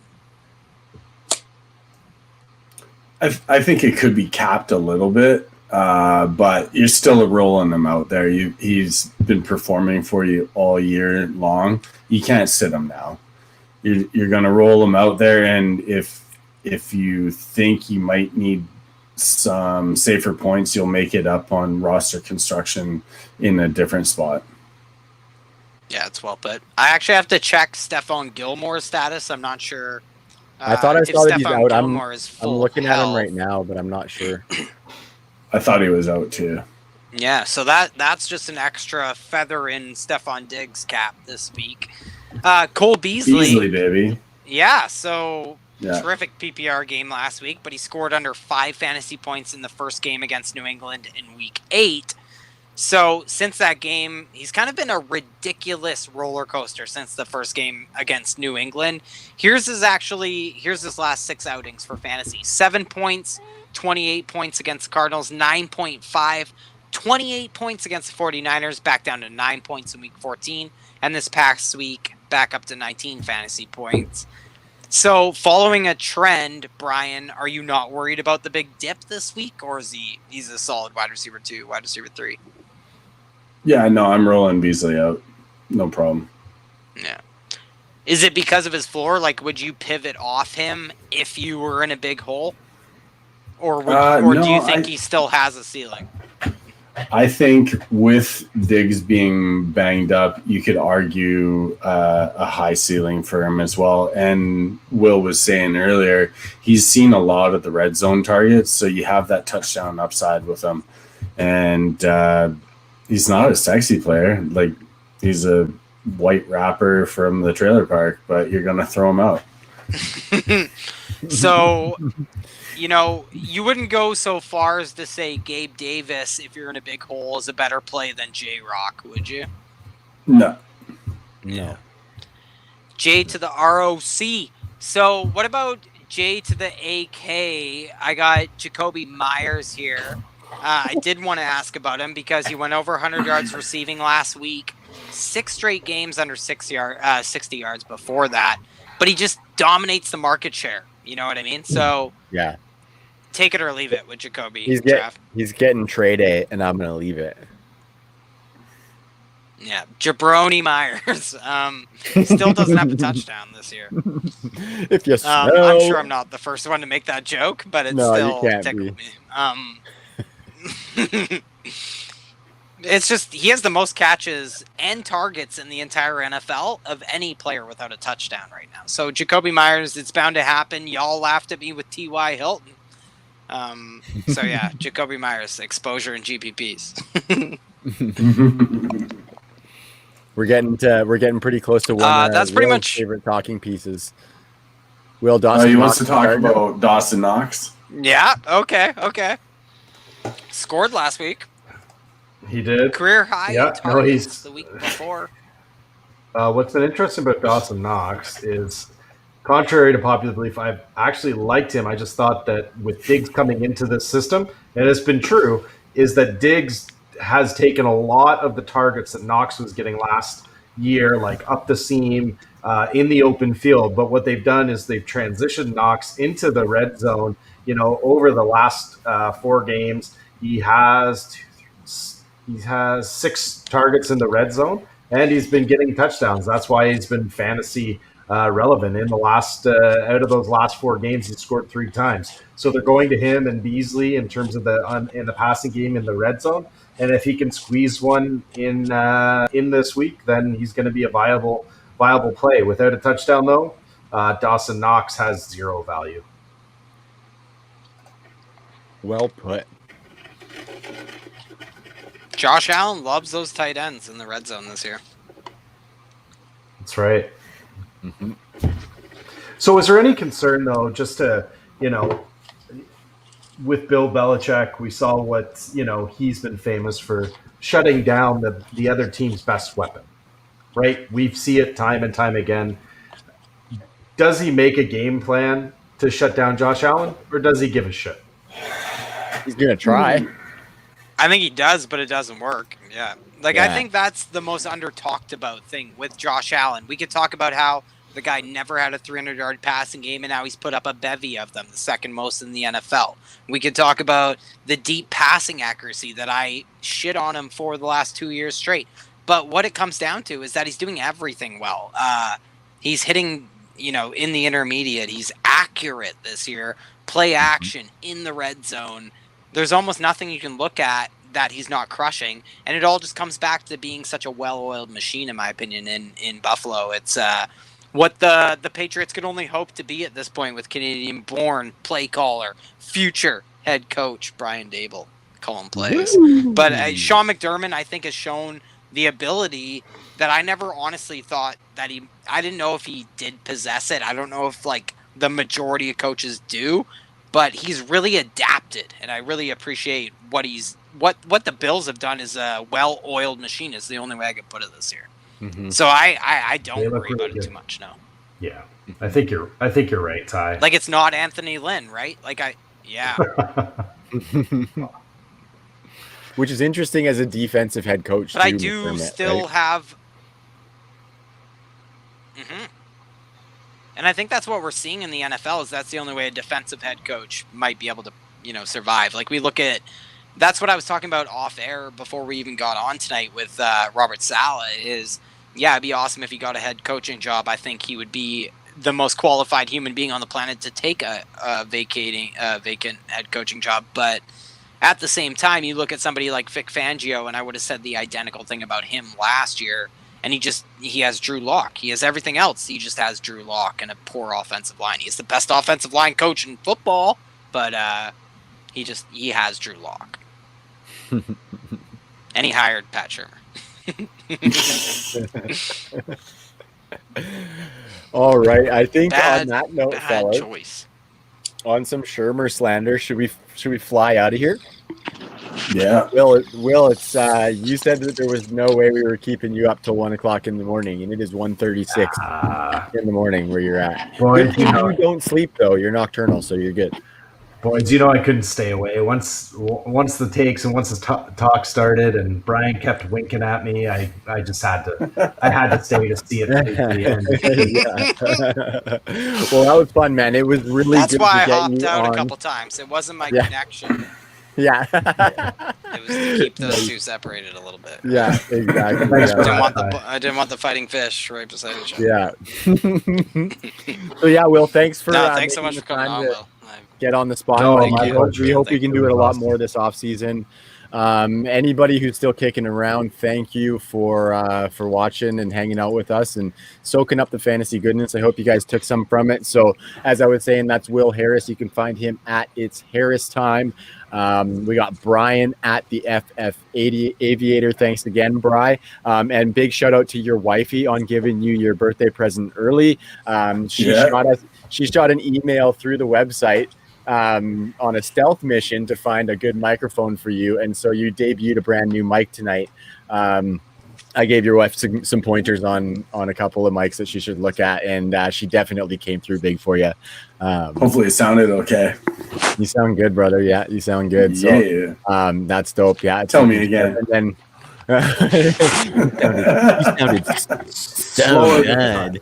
Yeah, I'm Ken Kniff from Connecticut, and you sound fucking good. Wow. Gross. Sorry. Like there might be like a top, if you had to make a top 5 list of voices to not do on a podcast, not do on a YouTube video, Ken Kniff is making that list every time.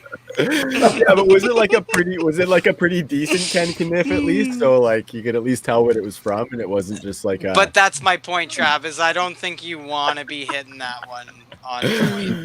Whatever. Those are some of the most hilarious skits ever on an album. Those are so funny. But anyway, yeah, Bri, moral of the story. It's a lost you sound art. good, buddy. Yeah. And Ty, thank you for doing all the work on the show sheet. I know you were plugging stuff in there the last couple of days over the holidays, so I appreciate all the work that you've done for the spot this season. This is our last, fantasy in season episode of the spot, but we're gonna try and keep these collab pieces going all season long. And so big thank you to you for all the work you put in this season, buddy. Yeah. Thanks, Ty. I think he lost us or something. just That's all right. Get rid of him. Everybody's tired of the Iron Oilers. Yeah, he put the Oilers thing back on, so his mic must have stopped working or something. You got us? Do you hear us now? I can't hear you.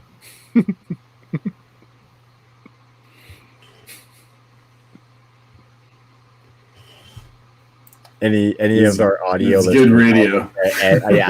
I'll edit this bad boy out for sure. Anyway, I'll tell Ty that we said thank you to him after. For everybody who tuned into the spot, we really appreciate it. Check us out at True North FFB on Twitter, truenorthffb.com for all the work.